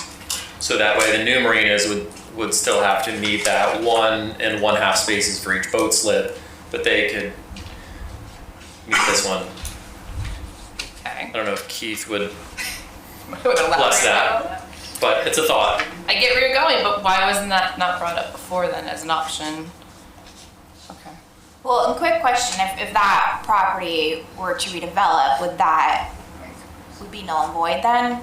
They would have to, if they were to redevelop, I mean, we could craft it in a way that if they redeveloped, that they have to meet the new standards. I mean, the existing standards. And that's kind of going to my point too. If we were to treat this specifically for this property instead of the whole zone, heaven forbid you guys one day leave us and something changes on that property, it's held accountable to whatever is going there in the future. But I'm trying to figure out a way that we can find a way to get you your office space without changing the whole zone. And that's just me future thinking for the village. Nothing against you guys or anything like that. Just know that if you were to do a waiver or zoning variance, you still have to meet some sort of legal criteria or justification for it. And it's probably an easier legal path to just say that the 1 per 2 spaces zoning code is consistent with what all the other municipalities do. That, in my opinion, is a cleaner legal path than a zoning variance, which typically has pretty strict criteria that you have to meet. So you might find it to be a stretch to do it through the waiver, through the zoning variance, which I think is also why we agreed that this was the best path. Well, I mean, strictly speaking, part of a zoning variance criteria is that you have to establish a non-self-imposed hardship. If you're redeveloping your land and you're doing it for your purposes, that you would be hard pressed to argue it's not self-imposed. So I agree with the community development director completely on that point. See, I see the hardship is literally the physical size of the property. They can't add more, they can't do much with it. And I disagree with comparing us too much to other marinas because I'm very familiar with those other marinas and shocked that Lake Park wasn't on there and North Palm was on there because they have issues and I don't want to go backwards. I don't want to add, but I don't want to go backwards either. So I would personally rather treat this property single property instead of the zone. So I would be open to going maybe a little more complicated, as you guys put it, to go a different route. I don't see it complicated, but we'll just agree to disagree. Jay, can I get clarification on Councilmember Brandon's point? If we went down the waiver, does this devalue the property for the current owner if they were deciding to sell in the future? If someone comes in, they want to do a little something different with the site, and does that affect the value because it doesn't stay with the property? I'm not sure we have a waiver. So Process available council for can this. grant a parking reduction. So I think a waiver is not the best term for it, but it's a parking reduction, but that you typically have to provide a parking study and provide justification for that. But also we would need that parking study done in peak season, right? So they'd have to wait until January, February to do their parking study and prolong this process, of course. We do have that provision in our code regarding off-street parking and the traffic study, and that we do have. Or there's a zoning variance, which, as Keith said, the legal justification for it's challenging. Well, plus a variance carries with the land, right? So that variance, if it was to be redeveloped, would that variance still be in play? The variance would go with the land. So that's not even. As long as the use never didn't change, that is correct. Yeah. I'm done for now. I'm thinking about what he said. Jay and Troy, thank you very much, and to the applicants, thank you for your partnership with the village. I want to thank the Planning and Zoning, acting as LMP, LPA, for reviewing this and voting 5-0 to approve it. So it's already made it through a lengthy review process. I have received the same emails, I'm sure, as my colleagues up here. And in one email, I did say, oh yeah, I'm going to propose to the village that we call legal nonconforming. I learned this evening and earlier today why that can't happen. So for the individuals that I said I'd rather keep it just legal nonconforming. If we do that, if we keep it legal nonconforming, then the application for the expansion, which is really going straight up, that is denied. Correct. Okay, so we can't even move forward with that if that's the route that we go. That's correct. I was not aware of that when I stated my position before. So to the people that I told in the public, I was not aware. And I've proven to be malleable and open for learning. So that is your Jay. On one of these things, we said with the proposed versus the current, there was where we are. There was a space. So under the proposed, the current, they're required 50, and there's only 24. So under the proposed, okay, they would have 3 to spare. I thought those numbers were backwards. I thought we were still going to be outside of the proposed. So 21 to 24. Yeah, I have used this marina numerous times. I think it's a great gym to have. I see the need for what you need to do. My position was stated publicly that I wanted to do this as legal nonconforming, but I do not and will not stand in the way of the expansion that is definitely needed for that. So I unfortunately have to tell you that things that I've said publicly before, I'm taking that back, and I'm a big enough person to say I've learned and have been educated on that process for that. I wish there was another way around it. I agree with my colleague, Brandon. I wish there was a different way to do it, but to get a variance, it sounds like the legal challenge could be legally challenged to make that work. And it sounds like the best way to do this is for the zoning text amendment, which applies only to marinas. And at this time, the only marina in the village property is this one.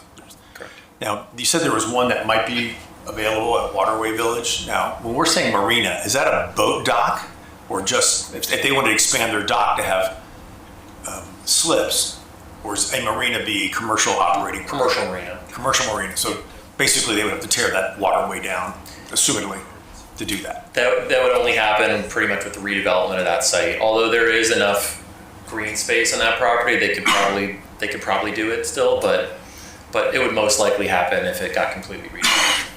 I would just not interrupt. I would caution that because I know there are properties that have condos on it, and there is a commercial operating marina on the property. I was just asking. So there is, but I just want to those exist. So I just want to make sure it's a possibility that you could have condos and an actual commercial marina operating. Just the one challenge is so many of them are right next to the Jupiter Narrows that I think it'd be really difficult for anyone to put a commercial marina over the Jupiter Narrows. Okay. If that happens, I think we're.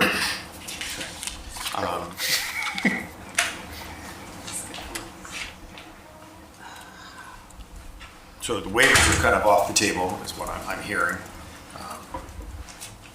And in order to do it as Councilmember Brandon said, in order to do it another way, could be timely and quite complicated, and challenging, I should say. And again, to the people that I have said that I was going to look for the legal non-conforming use, I am not going to hold up this application for that. If they could have easily carried over, again, I've learned this evening, and again, I'm stating that I learned, and I am now in favor of this. So. Mayor, can I ask a question real quick? Of course. Just to be blunt, because you know how I roll, are we being lazy and we're just looking for the quick fix because we're afraid of the work that like a waiver would take? This is the best legal path forward, in my opinion. I mean, because I understand things some ways might take more time, sometimes take a little more money, but I mean, I'd rather do things right and fair. Okay, just throwing it out there. That's it, Mayor. I'm sorry, Mayor Rob. When you said fair, what is not fair? Can you had made a comment about, are we handpicking what we're doing a zoning text amendment for Yeah, so every time text amendments come up for a whole zone, it always kind of gets put at us, are we doing it as a favor to one property, or are we favoring the whole zone for the residents' benefit? And for this application, I'm looking at it for the applicant's property because it's very constrained, it's very specific. I don't understand the need for the whole zone, even though there isn't a marina yet, and that could be 30 years down the road. But I don't understand for the whole zone when we're literally just looking at this property. And from my legal understanding, it could be fixed. We could give them their parking amendment or adjustment that they would need to meet to be legal conforming and give them their addition. So for me, I find that as a solution without having to change a whole zone. That's how I took it, and that's how I understand it when I got legal. Okay, because the way I read it is required, I'm paraphrasing, required number of parking spaces to modify the number of required spaces for marina uses. This is only for marinas, no matter where they are in R2 or R3, correct? And correct. The only marina we have in R2 or R3 is this specific. So I think by default, you could say, yes, we're doing this for this applicant because they're the only one that's permitted under this use, but it has nothing to do with R2 or R3 anywhere else in the village, correct? Mm-hmm. This is only for something that is authorized as a marina use. Correct. Council residential R2 or R3 zoning, this could never come into play. Because if it was, they would have to have a special exception, which the council can deny the application for special exception for a marina in R2 and R3, correct? Correct, and site plan. And these people have been here for 66 years. They've been annexed in 1979.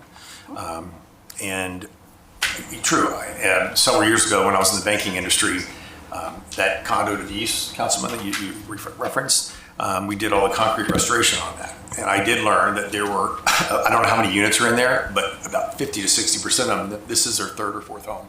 So they may not be utilized all the time. So maybe that's why the parking has been they've been great neighbors and said, just park over here. Because I'm looking at the aerial and I don't see 24 on the site, the marina site itself. So wherever they are, maybe there's some shared or something, or it's just not a good photo. But I don't think that's a building that is, at least by the residents, occupied 100% of the time. So again, because of all those reasons, I stand corrected in the position that I took publicly, and I'm in support of this. Can I jump backwards a little bit? Councilwoman Brandon, what I can do is bring, if this passes on first reading tonight, when it comes back for second reading, I'll provide more information about the parking waiver that you can provide. And that way council may be able to decide at the next meeting if you think that the zoning text amendment is the best path or that is the best path. But I did not realize that this would come up tonight, so I'm not fully prepared to talk about what that would require, but we could bring that back at second reading, and you could opt to deny the zoning text amendment and move forward with that process, or pass the zoning text amendment. But you guys I'll provide more information so you can make a more educated decision on that one. And I would appreciate that, only again in fairness to council, so we have all of our options in front of us, we can make the best educated decision, because it'll affect the village if we change the zoning. And also, again, just trying to cover our check boxes. Did we look at every angle? For me, that presentation was almost like a sales pitch, And that's why I just want to make sure that we are making the best decision with trying to get them what they're trying to do, but making sure we do it the right way. Sure. So yeah, the parking reduction option, that'd be nice to have. So we could take a look at that. I know we've talked about a special exception would be needed for a marina and those areas that are on the screen. But if we were to pass this, I mean, that parking, you have this special exception that we can review, but that is their parking requirement that they have to meet, correct? Like, so they're like, you're bound to it once you prove it, even with the special exception. And I don't know that we could deny a special exception down the road. Well, we don't think you have enough parking, but we meet your code requirement. I mean, we're going to get ourselves in legal trouble there. So I want to think down the road, like, yeah, it's a special exception, but we can't deny it based on parking if they meet the code. I mean, we could. Legally, it's not right. So I want to throw that out there. That's very clear. Thank you for your time to date on this. And again, your partnership with the village for so many years. The way this is written and with the property as it stands and even adding the second story, I don't see an issue here, but the issue is, as it is with all ZTAs, is it's not just for your property, it's for every, applicable zone where a marina could potentially go. And that is why I think we have to make sure that this is done correctly. I know that you referenced some nearby cities in their code, which is great, but like, when was that enacted? I don't know when their codes, are they recent? Were they done 20, 30 years ago? The marina industry has changed a lot. And I know we have some properties like, well, it might not happen. Like, it might, because there's a lot of movement in marina development the past, 4 or 5 years. So again, I want to make sure we're looking at this holistically and just have the safeguards in place we need to. I've been in marina development for 5 years, and I've been to marinas all over our state, many other states, and I am hard pressed to find a marina that isn't overparked. They are all of them do not have enough parking, and parking is a nightmare. So again, for your specific property, I don't see an issue, but I think there's maybe some things that we need to look at still. I like adding the accessory use, which from what I'm understanding, that's not going to add more parking to your property, that you can accommodate the accessory use. But things, and I brought this up at the conceptual, some property marinas have liveaboards. I don't know that the city can dictate liveaboards. Lots of times that's handled at the state level with the submerged land lease. So again, like, you might not have any, but if there's future development, like if there's liveaboards, like, you need to have, that should be a separate parking requirement for liveaboards. Yeah, so it's part of a condominium Sir, association. can you come up to the podium and speak? That'd be great, thank you. And just state your name for the record. And remember, you'll be able to put conditions on the site plan approval, right? You can't do it on the zoning text amendment, but you could put no liveaboards on a site plan approval if you wanted to. John Kriska. So the Jib Yacht Club is actually an association between the condominium parcel, and then there are 10 fee simple slips, and that's all underneath the association. And then there are the Jib Yacht Club Inc., and they're under a submerged land lease that consists of the 3 components of the subdivision, and the association, and all of the slips are sold there, and our bylaws prohibit liveaboards. So I wanted to make sure, no one would have that, so. Great, thank you for that clarification on your property. But again, like, if there's future development of marinas, like another marina, if there ever is one developed, could. So, like I said, if we were to add a liveaboard provision, that wouldn't necessarily impact what you want to do, but we would have that safeguard in there for future development. Boat rentals is another thing. Like, for example, Freedom Boat Club leases slips at lots of marinas, and you're going to have a bigger, higher parking demand for a marina that rents some of their slips to a boat rental. Well, there's no slips to rent because they're all sold. So correct, at your specific property as it stands. So I'm kind of thinking future down the road. So again, I think if we added provisions for that stuff to safeguard us for future development, that it wouldn't impact you and what you want to do now, but again, we'd have the safeguards in place for down the road.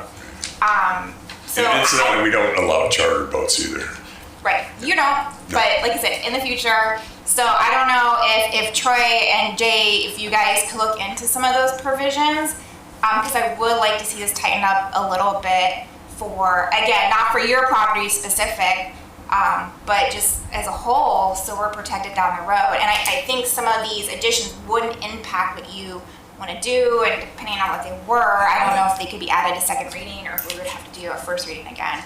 But again, I think that's another way to make sure we have the provisions in the code for all of the properties that this potentially could affect. Well, thank you for your consideration. Yeah. I think that was all my comments. So I would like that, to see that. I mean, I can't approve this as is, but I think if we add those, it would not impact them.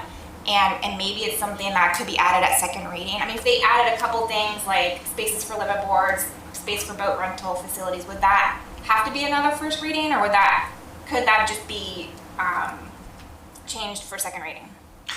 In my opinion, looking at how this title was prepared compared to the comments that were just made, I think the title of the ordinance will have to be revised, which would require a redo on first reading.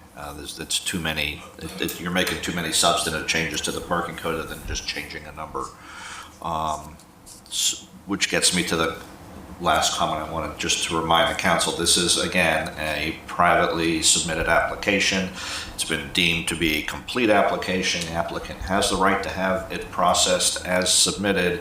If we're going to look to do this deeper dive into the parking code for marinas, I would want the applicant to either be in agreement with doing that at this point, because again, they have the right to have it processed, and this is going to slow the process down a little bit. So I would be looking for agreement from the applicant along those lines.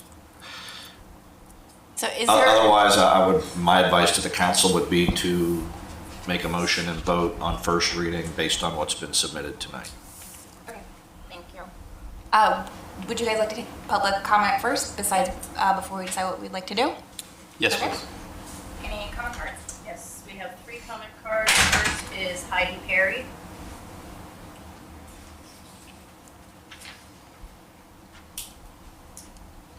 Hi, good evening, Council. My name's Heidi Perry. I live at 12 Shady Lane. I did email you guys, but it was a little late, so I don't know if you had a chance to look at it. But basically, my understanding is we could, and it was actually in their presentation, that we could allow, our village code does allow them to request a reduction of parking on their site. It said it was 78707B4 on their presentation. Yeah, again, I basically what Lori Brandon said, I agree with. I have concerns if we're changing the village code, and I understand we don't have any other marinas active right now, but with all the development and things changing, I would like to make sure that we protect our village for the future. And yes, comparing the parking to the other areas, you know, Martin County, there's the marinas that we've kept our boats at right up the road, and parking is always an issue when we take our boat out. Half the time we have to valet, which I can sure you can imagine with children in a boat and fishing poles, it's a pain. But yes, I don't see why we have to change our code. And if we do have to change our code, I hope that we do it very responsibly, and not just, but also I don't have any issue with Jib Club making the renovations. I agree, I've also been to Jib Club, and them adding a second story I don't think would be an issue at all. My issue is with us changing the whole code and making sure that we make the best choices for going forward. Thank you. Yeah. Thank you. Thank you. Marisa Perry.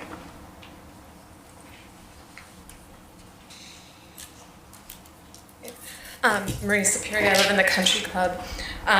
Before I get started, I would like to know why the parking nonconformity would not be okay, and so we can't let that slide.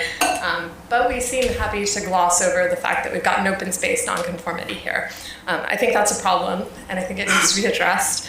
I support the applicant's proposed improvements to his building, but those improvements do not require a code change. And because a change would be highly detrimental to the village, you should not entertain a decrease in the code's parking requirements. As an alternate on the Planning and Zoning Board who was at the August meeting, it was surprising to me to read the memo for this meeting that the village attorney believes that, quote, the proposed building is not able to be approved due to the existing parking shortage, end quote. Because that is not the legal advice that the LPA was given. We had legal counsel at that meeting, and it was not stated the LPA had to approve the code change in order to approve the building improvements. To the contrary, the board approved the site plan change before considering the code change, which strongly implies that there was no legal impediment to approving the site plan with multiple legal nonconformities. By the applicant's own admission in the backup, a code change is unnecessary. Their representative wrote that, quote, while the site is deficient in parking based on code requirements, this village's zoning code through section 78707B4 does allow the ability to request a reduction in the number of required on-site parking spaces, end quote. Even if the village attorney currently maintains that the parking legal nonconformity cannot be left as is, 707B4 is the way you should make it possible for the building to be improved without changing the code. Please note that there is also another similar nonconformity on this property, the open space requirement, and we don't have similar advice saying that that has to be fixed or that that's an obstacle to this improvement. And of course, a variance is also another option. There is significant risk in making a code change here because we do have a parking issue on Barrier Island, and this proposal is liable to make that situation even worse. There is no evidence in the record to show that relaxing the parking requirements for marinas would not pose a serious problem if a marina went in on another property in R2 or R3.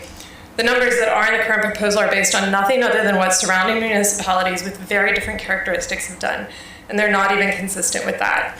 This proposal would take Tequesta below the most obvious comparison, which is Jupiter, where there's one space per slip.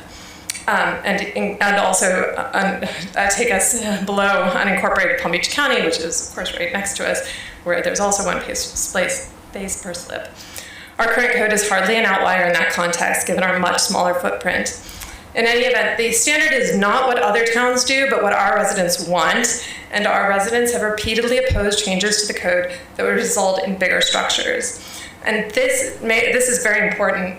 This is not an equitable change because the equities also involve the interests of residents. So given what we do know, this proposal is highly problematic because we know we have a parking problem in R3. Parking is a critical means for the village to contain overdevelopment, and this is the top priority for village residents. Thank you. Thank you. Thank you. Thank you. Jessica Naaman.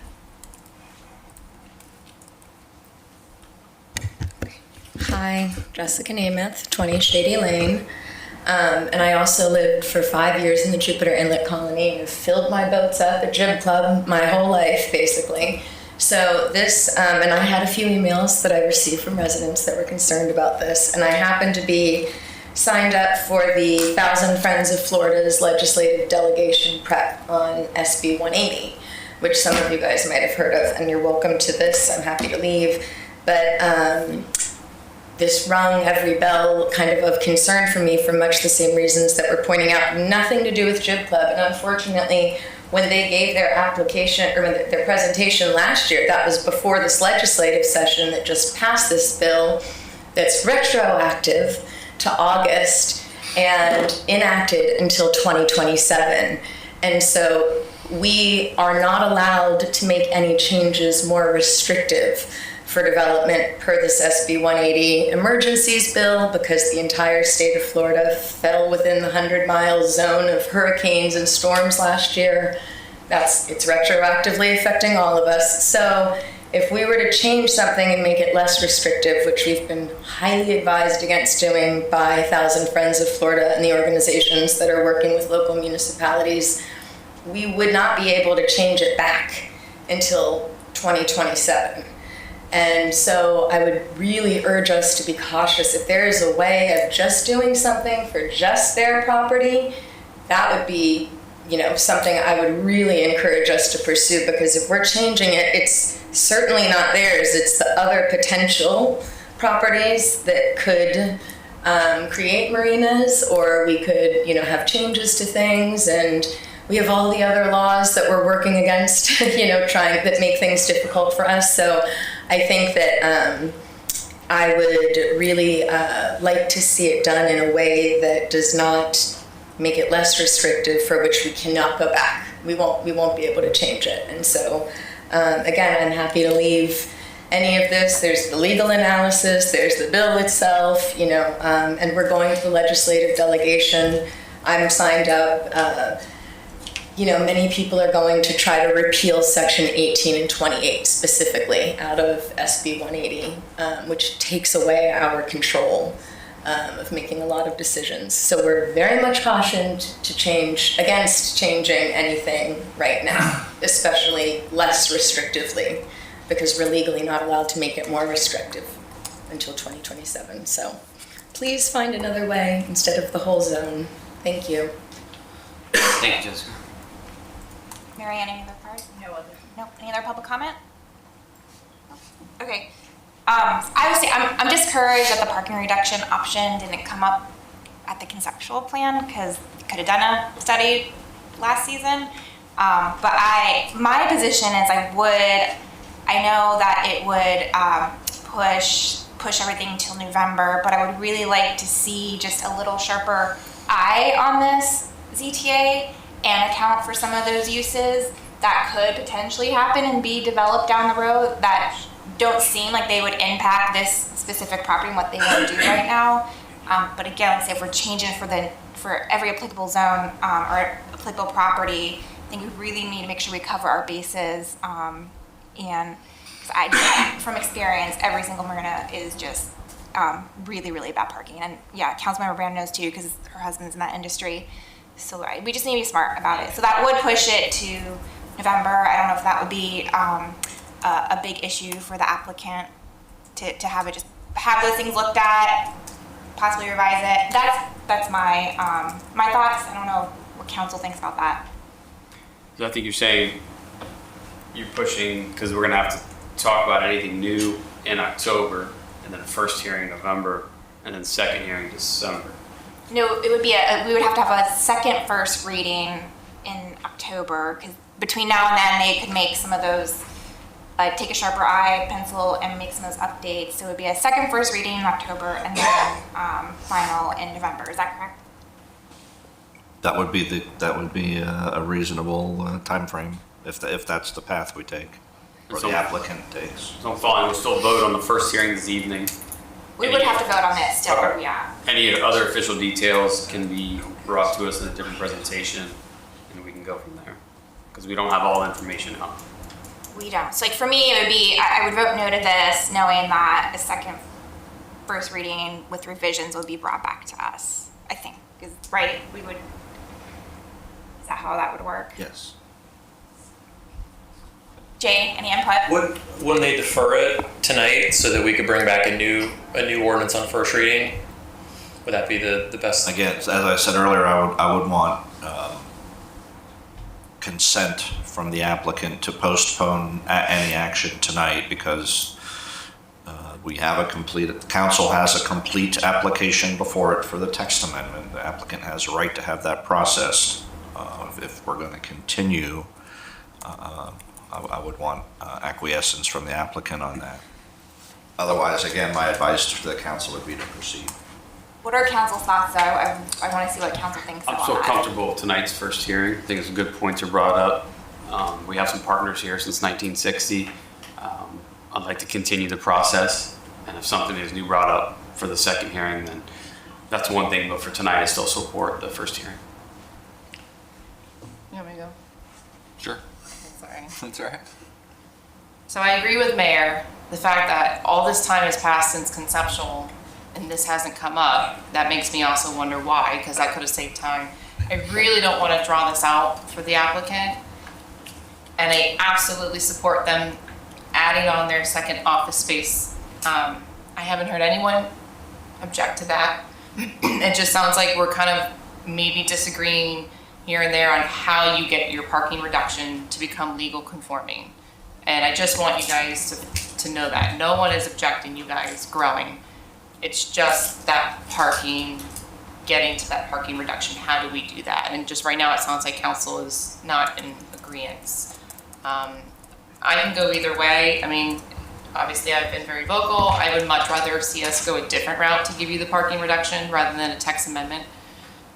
So I would probably not be in favor of that tonight. But I'm absolutely looking at other ways to get you that so you guys can expand to your office space.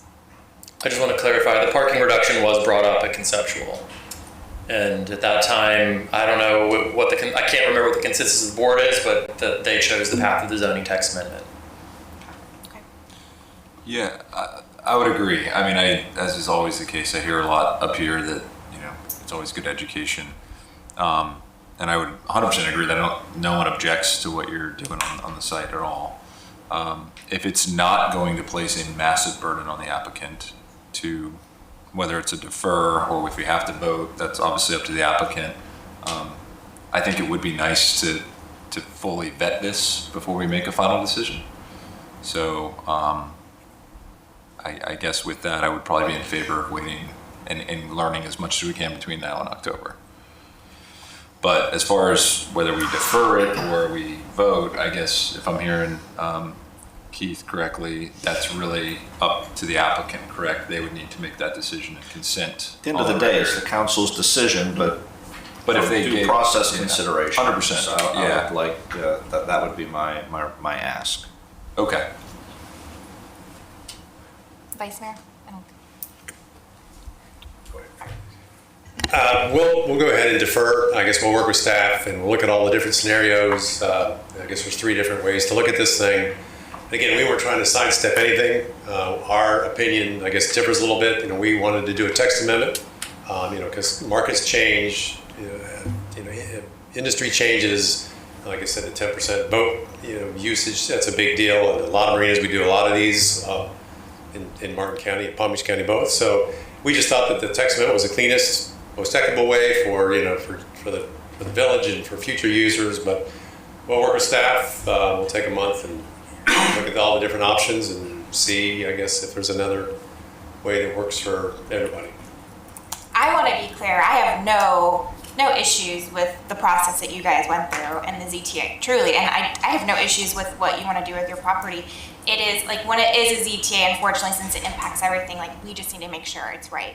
Like, to me, that's why I'd be a lot more comfortable if maybe just look at maybe more areas around the state and just make sure there's something in there for liveaboards, if there's boat rental, like a boat club on site, just have those other provisions that won't impact them, but will be protected long term for potential future development. But you did the right process. I personally do not take issue to the process that you went through. Just want to have that on record. Troy, thank you. And to the applicant, thank you very much. I'm very sympathetic to, this seems like it's gone on forever for my 3 years up here. So, but thank you very much. But as has been expressed, I too, I want to make this work for you, but protect the integrity of the R2 and the R3. And even though I feel comfortable because it carves out marinas, as the mayor and other my colleagues have said, it could happen somewhere else. So if you're agreeable to 30 days, we may end up voting on the same thing next month as we could have voted on this evening, but at least we can say that we gave it the old college try and exhausted all the resources. So to Troy and the applicant, Jay and our planning department, thank you very much for listening. We want to make this work. There's not a concern with the intent. I believe what's going to happen for the next 66 years, because you look like a young spry fella and you're going to be running that thing for a long time. So thank you very much for that. But it's unfortunate, I'm very sympathetic to the public, but thank you for the deferment. And again, we may be voting on the same thing next month, and then we'll have to see where it goes. But I think I want to get this done, but I also want to make sure we get done and protect the integrity of the code, because there are concerns with that village-wide, and we've heard some of those concerns this evening. So thank you very much. Thank you. So we're deferring then, and we don't have to vote since the applicant was okay with that? I would like a motion to continue first reading to your next council meeting, based on the discussion that was had tonight. Is there a motion to continue first reading in our October council meeting? I will make a motion to continue the first reading into our October meeting. So. Second. All in favor? Aye. Aye. Thank you. Thank you. Thank you, guys.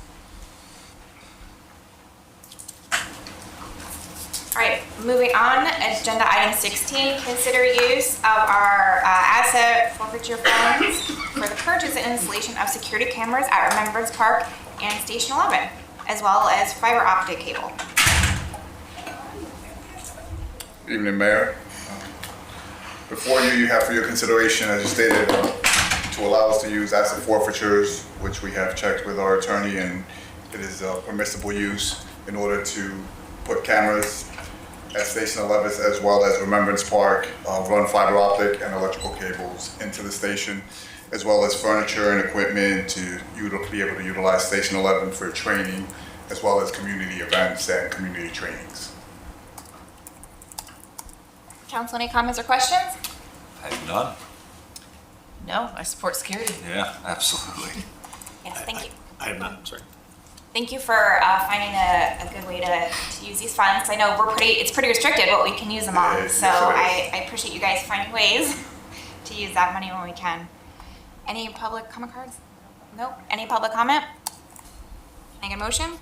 So moved. Second. All in favor? Aye. Thank you, Mayor. Agenda item 17, consider approval of fiber optic cable and camera installation for Station 11 and Remembrance Park. And Jeremy, maybe you can explain to like how those two are linked, because it's a bit confusing. They are linked. This is really the first part of the two or the second part of the two, depending on how you look at it. But the project is to run fiber to Station 11, and then additionally we will run to Remembrance Park so we can put some security cameras out there for the safety of the park and the village and the residents. And so the reason why there's two agenda items is we had to specifically have an approval for the forfeiture funds that was separate from this, but it was also part of this. So there was a $53,000 expenditure from that forfeiture fund for this, or $52,582. And so this is the approval for the whole project, and it's broken up by your funding sources, your building fund, the police, and general fund. And so with that, that would be what you're approving, is for us to run fiber and install security cameras at the park. Thank you. Council, any comments or questions? I have none, thank you. Public comment cards? Any public comment? Or can I get a motion? So moved. Second. All in favor? Aye. Agenda item 18, consider approval of a piggyback agreement for purchase of water, sewer, and irrigation materials. Hello, Mayor, Vice Mayor, and Council. Allison Felsberg, Utilities Deputy Director. Before you tonight is consideration of an agreement to purchase water, sewer, irrigation materials through a piggyback from Broward County with Consolidated Pipe Supply. This is just for the procurement of water meter fittings and various pipe material for repairs and small projects. The annual spend on this is about $50,000 a year. Thank you. Council, any comments or questions? No, ma'am. None, thank you. Any public comment cards? Any public comment? Can I get a motion? So moved. Second. All in favor? Aye. Great. Agenda item 19, consider approval of H2O innovation for reverse osmosis membrane replacement at our water treatment facility. Yes, again, Allison Felsberg, Utilities Deputy Director. Before you tonight is a contract with H2O Innovation in an amount not to exceed $996,104, and this is for the replacement in all 3 trains at our water treatment plant. This project was originally designed to replace the membranes in 1 train with an add alternate for replacement in trains 1 and 3. At the March workshop that we had on our current stance with our financials, we have caught up, and we did recommend proceeding on a cash basis to replace the membranes in all 3 trains. This will provide the better pricing because we're replacing them all at the same time and by the same contractor. And so we did receive 2 bids on May 27, 2025. Or sorry, that's when it was bid. We received those on August 14, 2025, and the lowest bid was with H2O Innovation. We did complete full reference check, and then all the assisting documents are provided in the agenda item. Thank you. No comments. I just want to say I appreciate the engineer comment on that because I know it's only 2 proposals, but that it's a very niche, yes. I guess, scope. And one of the top people was not able to bid for workload. So I really appreciate that transparency. Thank you for putting that on there. Agreed. Any comment cards? Nope. Any public comment? Can I get a motion? So moved. Second. All in favor? Aye. Agenda item 20, consider approval to support a local bill for transfer of Tequesta Park from the state to us. Thank you, Mayor. This is agenda item 2, hopefully propose to the state's local bill to transfer the Tequesta Park. As you guys know, Tequesta Park has been a difficult situation in that, it's hard for us to invest money in the park that we don't own, that we manage, that's owned by the state. It's in Martin County and maintained by the village. So working with our consultant who has some experience with local bills like this from the state, we thought this would be the best approach to hopefully the village would be able to own this property ultimately, and then that would allow us to make investments in the future. We have no planned, investments other than, trying to work on the master plan, but we don't have any funds set aside to do anything. We hope that this is a good avenue for us for Tequesta Park, which has, been a very challenging situation going back many years. So we provide a history. We have the local bill on here. I know the mayor and I and Ken Pruitt, our consultant, have talked to a couple of our legislators. They are considering sponsoring the local bill. We will have to go to the local delegations in Martin County and Palm Beach County, and then move forward through the committee process. So this is really just the first step. We do need a resolution from the council in support of this, and then we have some other checkbox items that we have to do to make this a reality and get it to at least the consideration stage. Thank you. Council, any comments or questions? None. Love it. Yeah. No, it's great. So the resolution we brought next month, if this gets approved, or wait, is the resolution on here? I'm sorry. Yeah, the resolution's on here. It's already on here. Yep. Is it? Is it the? Well, you guys are just approving your support for the local bill. It wasn't a resolution, I'm sorry. Do we need to do a resolution? Because I know there's a lot of technicalities with what we have to say. No, we'll just need a support, a signifying support, so we can write a letter memorializing that you guys support it through a motion, because we do need to have a motion here that you guys are supporting this local bill. Okay, yeah, so no resolution. And I asked a question that the lobbyist looked into, because I'm like, well, if, say this would work out, and we property, I was like, it's technically Martin County, so will we have to pay property taxes in Martin County? And they said, well, I mean, right? It's like, well, wait a second, it's not gonna be in our municipal boundaries. And no, we would not have to pay taxes. There would be no taxes paid for that property. So it's an expense that we would not incur, because that was like my radar went off for that one. So. Mayor, can I ask a question? Yeah. Of the 41 acres, I mean, is that all just the park area, or is there any of the natural scrub to the north of it, or is it just the actual park as it sits today? Well, in the park, there's natural scrub, so So how far, like, what do we currently maintain that scrub? Is there anything that we're required to do as far as in the control park, burns or? anything in the park boundary, we, I can bring up a picture of it. I mean, trail around. Part of it, yeah.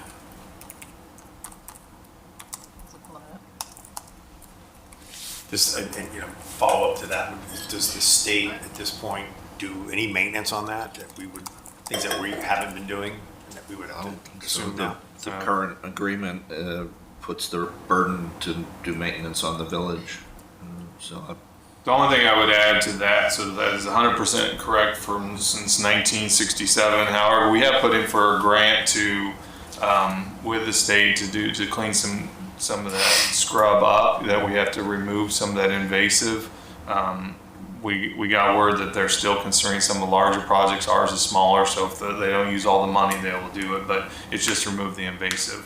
Give me a second, I'll see if I can find what I was looking for.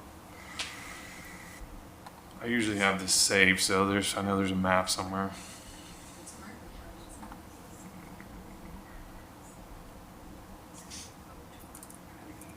Oh, yeah. Are you gonna, is it on Mark? Yeah, we went County? for Martin It's County. Martin. Oh, yeah. I think it still shows up on Palm Beach County, but doesn't it? No. I think it cuts off right on it. If I remember. I have a map in my office, so. The meets and bounds legal description in the local bill matches the legal description in our lease agreement with the state, so. So no new property or anything? It's correct. What we're currently maintaining, okay. I'm not sure why it came up, but I don't know. We're in the schedule. I'd have to show you, but we have 41 acres. I mean, if you look at our master plan, like you have like the ball fields and all that, and then it's surrounded by scrub. I mean, it's a box, and we have our 3 wells that's on that property as well. So we only keep up with what's in that 41 acres, and it's, you know, I mean, it's pretty distinct. We don't do a lot with the scrub on the outside, and we haven't really done. It's been pretty natural through the whole process. Okay. So. Thank you. Okay, any other comment? No, ma'am. Thank you. All right, any comment cards? No, any public comment? Mrs. Naaman? Yes. Hello. So I've Jessica Nemeth, 20 Shady Lane. Tequesta Park was our park growing up. We didn't have Constitution Park. So I, of course, feel like that is ours and, you know, should be, you know, but I think that I've also sat through a variety of different council members and different councils and heard different ideas for what people do and don't think we should have there. And so, you know, I was trying to find the original property deed for that to see what the property deed designation was, the use between the Kiwanis Club and 56. They don't even have the records. You have to go to like the historic archives to find that in Martin County. But I would be curious to see what that is, and I would certainly hope that moving forward, we would not be looking to have another kind of Jupiter Community Park or, you know, sporting destination, which the residents have come out in force time and time again to express we're not interested in having in Tequesta, but, you know, would really make sure that it's for our local community, you know, recreational use where we all feel comfortable letting our kids bike there, go do the things that we've always done. And just as an aside, I guess I was curious if we, though, would still be bound to Martin County's land zoning. I'm a witness in a federal trial down in the Everglades where the property is owned by Miami-Dade County in Collier County. State has seized it. When you have, I can't tell you how many times I've thought of Tequesta Park when people say, when do you ever have a county that owns something in another county? So to your point, this is an interesting situation, but I would just be curious what the, you know, if we are held to their zoning, you know, and land use then, because we would, you know, how does that work exactly, I guess, as a resident? I would be curious, you know, if we have our own control over the property or if we would be then bound by Martin counties. You know, so anyway, I love the park though, and I certainly would like to see it in the best use for the village, only us village residents, you know, and with what leases and use the ball fields get, but nothing for expansion purposes, that's all. So, thank you. Thank you. Thank you. I know, I think we are bound to like parking requirements, that kind of stuff for the park. We are bound to their code. But there is a provision in this local bill that it has to remain a park. If we can't change it, if we were to, it automatically reverts back to the state. So there's protections in place to make sure it remains a park. This would not come under the village of Tequesta? Would that not be carved out and our property would then go up to that and it would be the village of Tequesta? We're not, well, you can't annex across county lines. We're not annexing it. This would simply change who owns it. Okay. That's all it's changing, not how it's used, not how it's zoned, just who owns it. Okay, awesome. Wow. Okay, any other council comment? No, ma'am. All right, can I get a motion? So moved. Second. All in favor? Aye. I guess motion to approve, I didn't say that, sorry. motion to approve, right? Is that? Okay. We got it. Okay, moving on to any other matters. Council, anything else for tonight? No, thank you, Mayor. I have nothing. I want to bring up Paradise Park real quick. I know since the last workshop, we received our appraisal for 8.45 mil, which is a little bit less than what the property owner had, but not much. And I just want to say, if that shared parking issue does not go away, to me, I don't want to move forward. There's no reason to workshop it again. So has the shared parking issue gone away? Do we feel like there's potential for it to go away? I mean, it's a legal binding agreement. It's not going away. I mean, to my knowledge, I mean, unless the two owners of the property work an agreement, but right now it's a legally binding agreement. So there's still same parking agreement that we brought up last time, that the owner of the Paradise Park parcels will have to buy or provide parking for Topper Fitness to bring them into compliance when they develop. So you're talking somewhere between 40 and 70 spaces will have to be given to that property owner. That is a legally binding agreement from everything we've seen. I mean, it wasn't filed with the court, but I mean, we've seen it. So we know it's there. And so, I mean, it doesn't go away unless those two owners agree to, you know, some kind of. But then whoever would develop would put that Topper Fitness in legal non-conforming compliance. So, and you typically don't want to do that. So there's a lot to be desired. So. Yeah. So I was clear at the workshop that I don't think it's a wise financial investment of taxpayer dollars when a whole parcel is going to go to uses for adjacent private property owners. So with that, like, I don't see a need to workshop it again. That's my opinion, but I would like to see what you guys think, if we want to just, if we still want to talk about it, or if we just want to not move forward unless any miracles happen with the shared parking agreement. I agree. I'm not interested in the proposal as it is with the shared parking agreement and the price. So I don't think we need, I personally don't need a workshop for it anymore.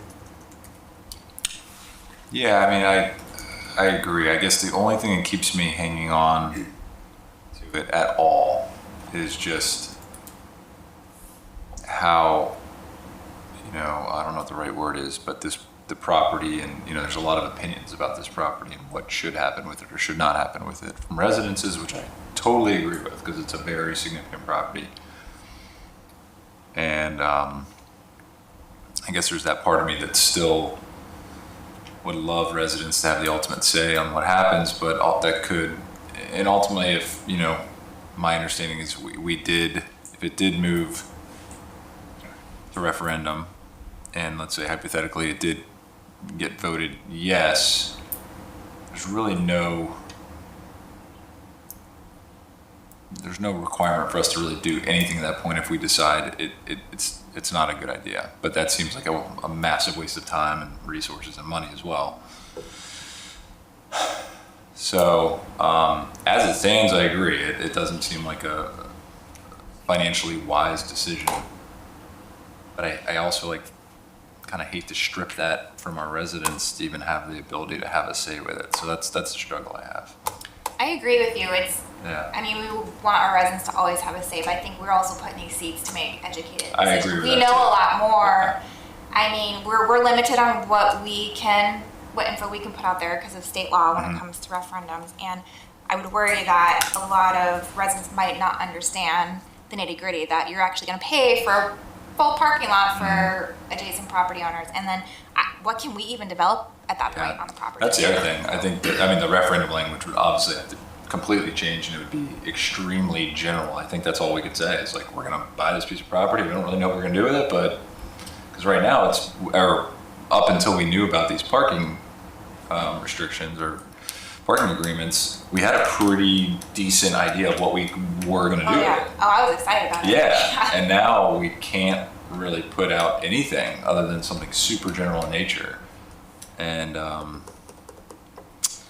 yeah, it's tough. So I'm gonna say yes to putting it on a workshop one more time, and it might be a quicker conversation, but I say that, and I'm gonna be careful what I say now because this isn't an agenda item, so I don't wanna get into a full discussion.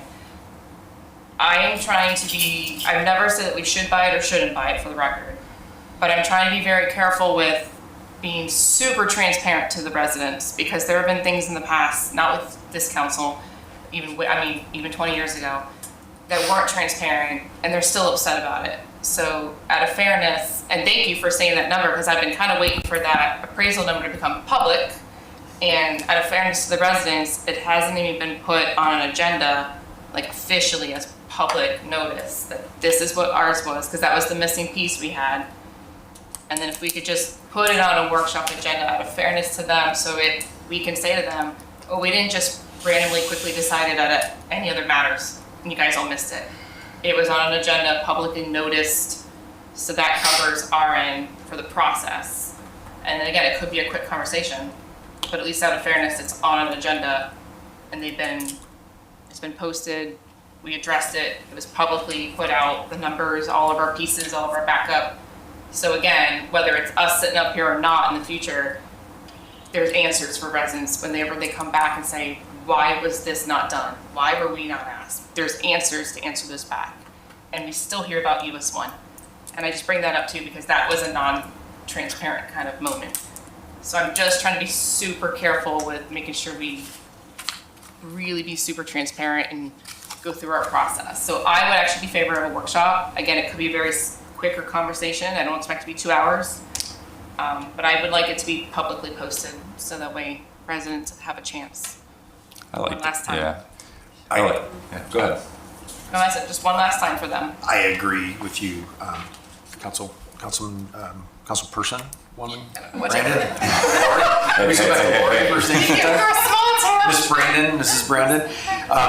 I agree with that. To give the public properly noticed opportunity, I do agree with you. It may be a very quick conversation, but there would be public comment that people have the ability to come here.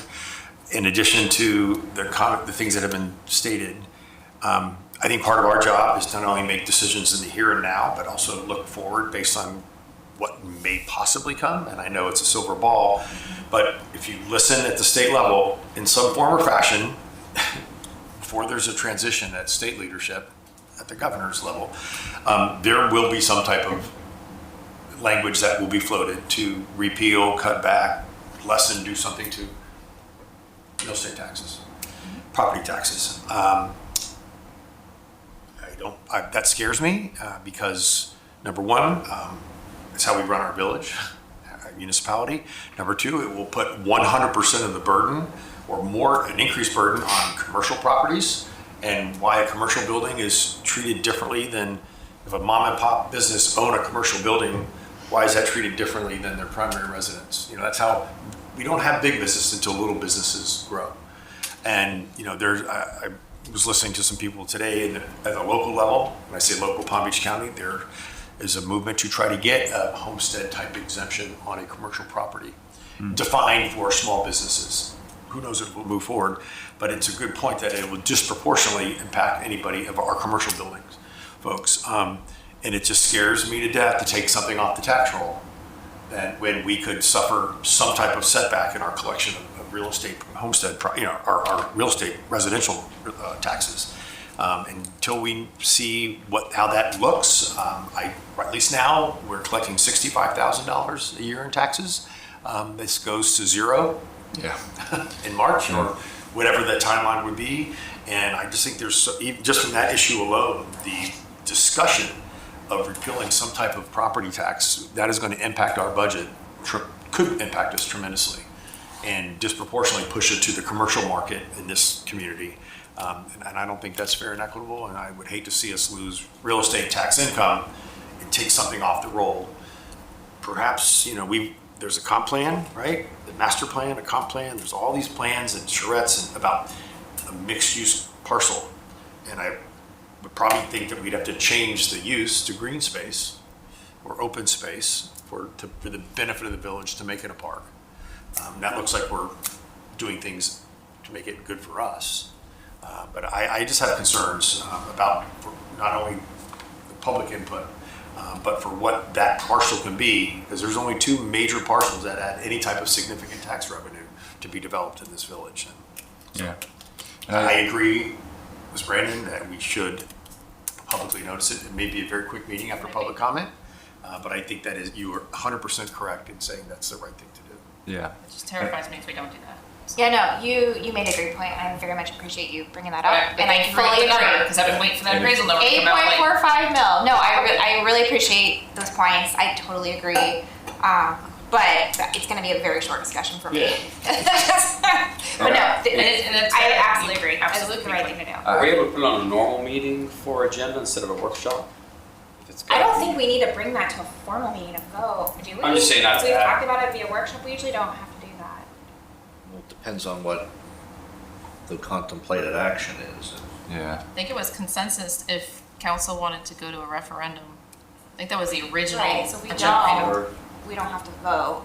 Well, if you're going to proceed, then you're going to have resolutions and other formal documents that you have to approve. So after consensus. That would send it to referendum. Yeah. And if, I can't remember, but it's my understanding that it was possible not every council member could be at the next workshop. If that's the case, I'm fully in favor of moving it or doing whatever we have to do. I think it's important we're all there. And I might be wrong on that. I likely will not be at the next workshop, but I can send in a statement to the manager. Okay, well, that's up to you. Do that, right? Yeah. I just think everyone should have the opportunity to be there. So if we had to move the date, if you're okay not being there, that's a whole different story. But I'm fine trying to make it work for other people's schedules if you did want to be there or whoever else might not be able to make it. Like I said, if something major changes between now and then, but if it's the same, I'll send in a statement for record. Okay. Good. Glad we talked about this. Okay, thank you for the discussion. Yeah. All right, can I get a motion to adjourn? So moved. Second. All in favor? Aye. There's a nice snack. One. Jeremy, I apologize if the bag is open. Jake found it. I saw that. I was going to get on to you. Well, Like, you bring know, me a gift. I or is have it for 3 you? kids, okay? And I try to hide things, but they always seem to Wait, did you really buy high shoes? Or no. my Because I'm daughter always is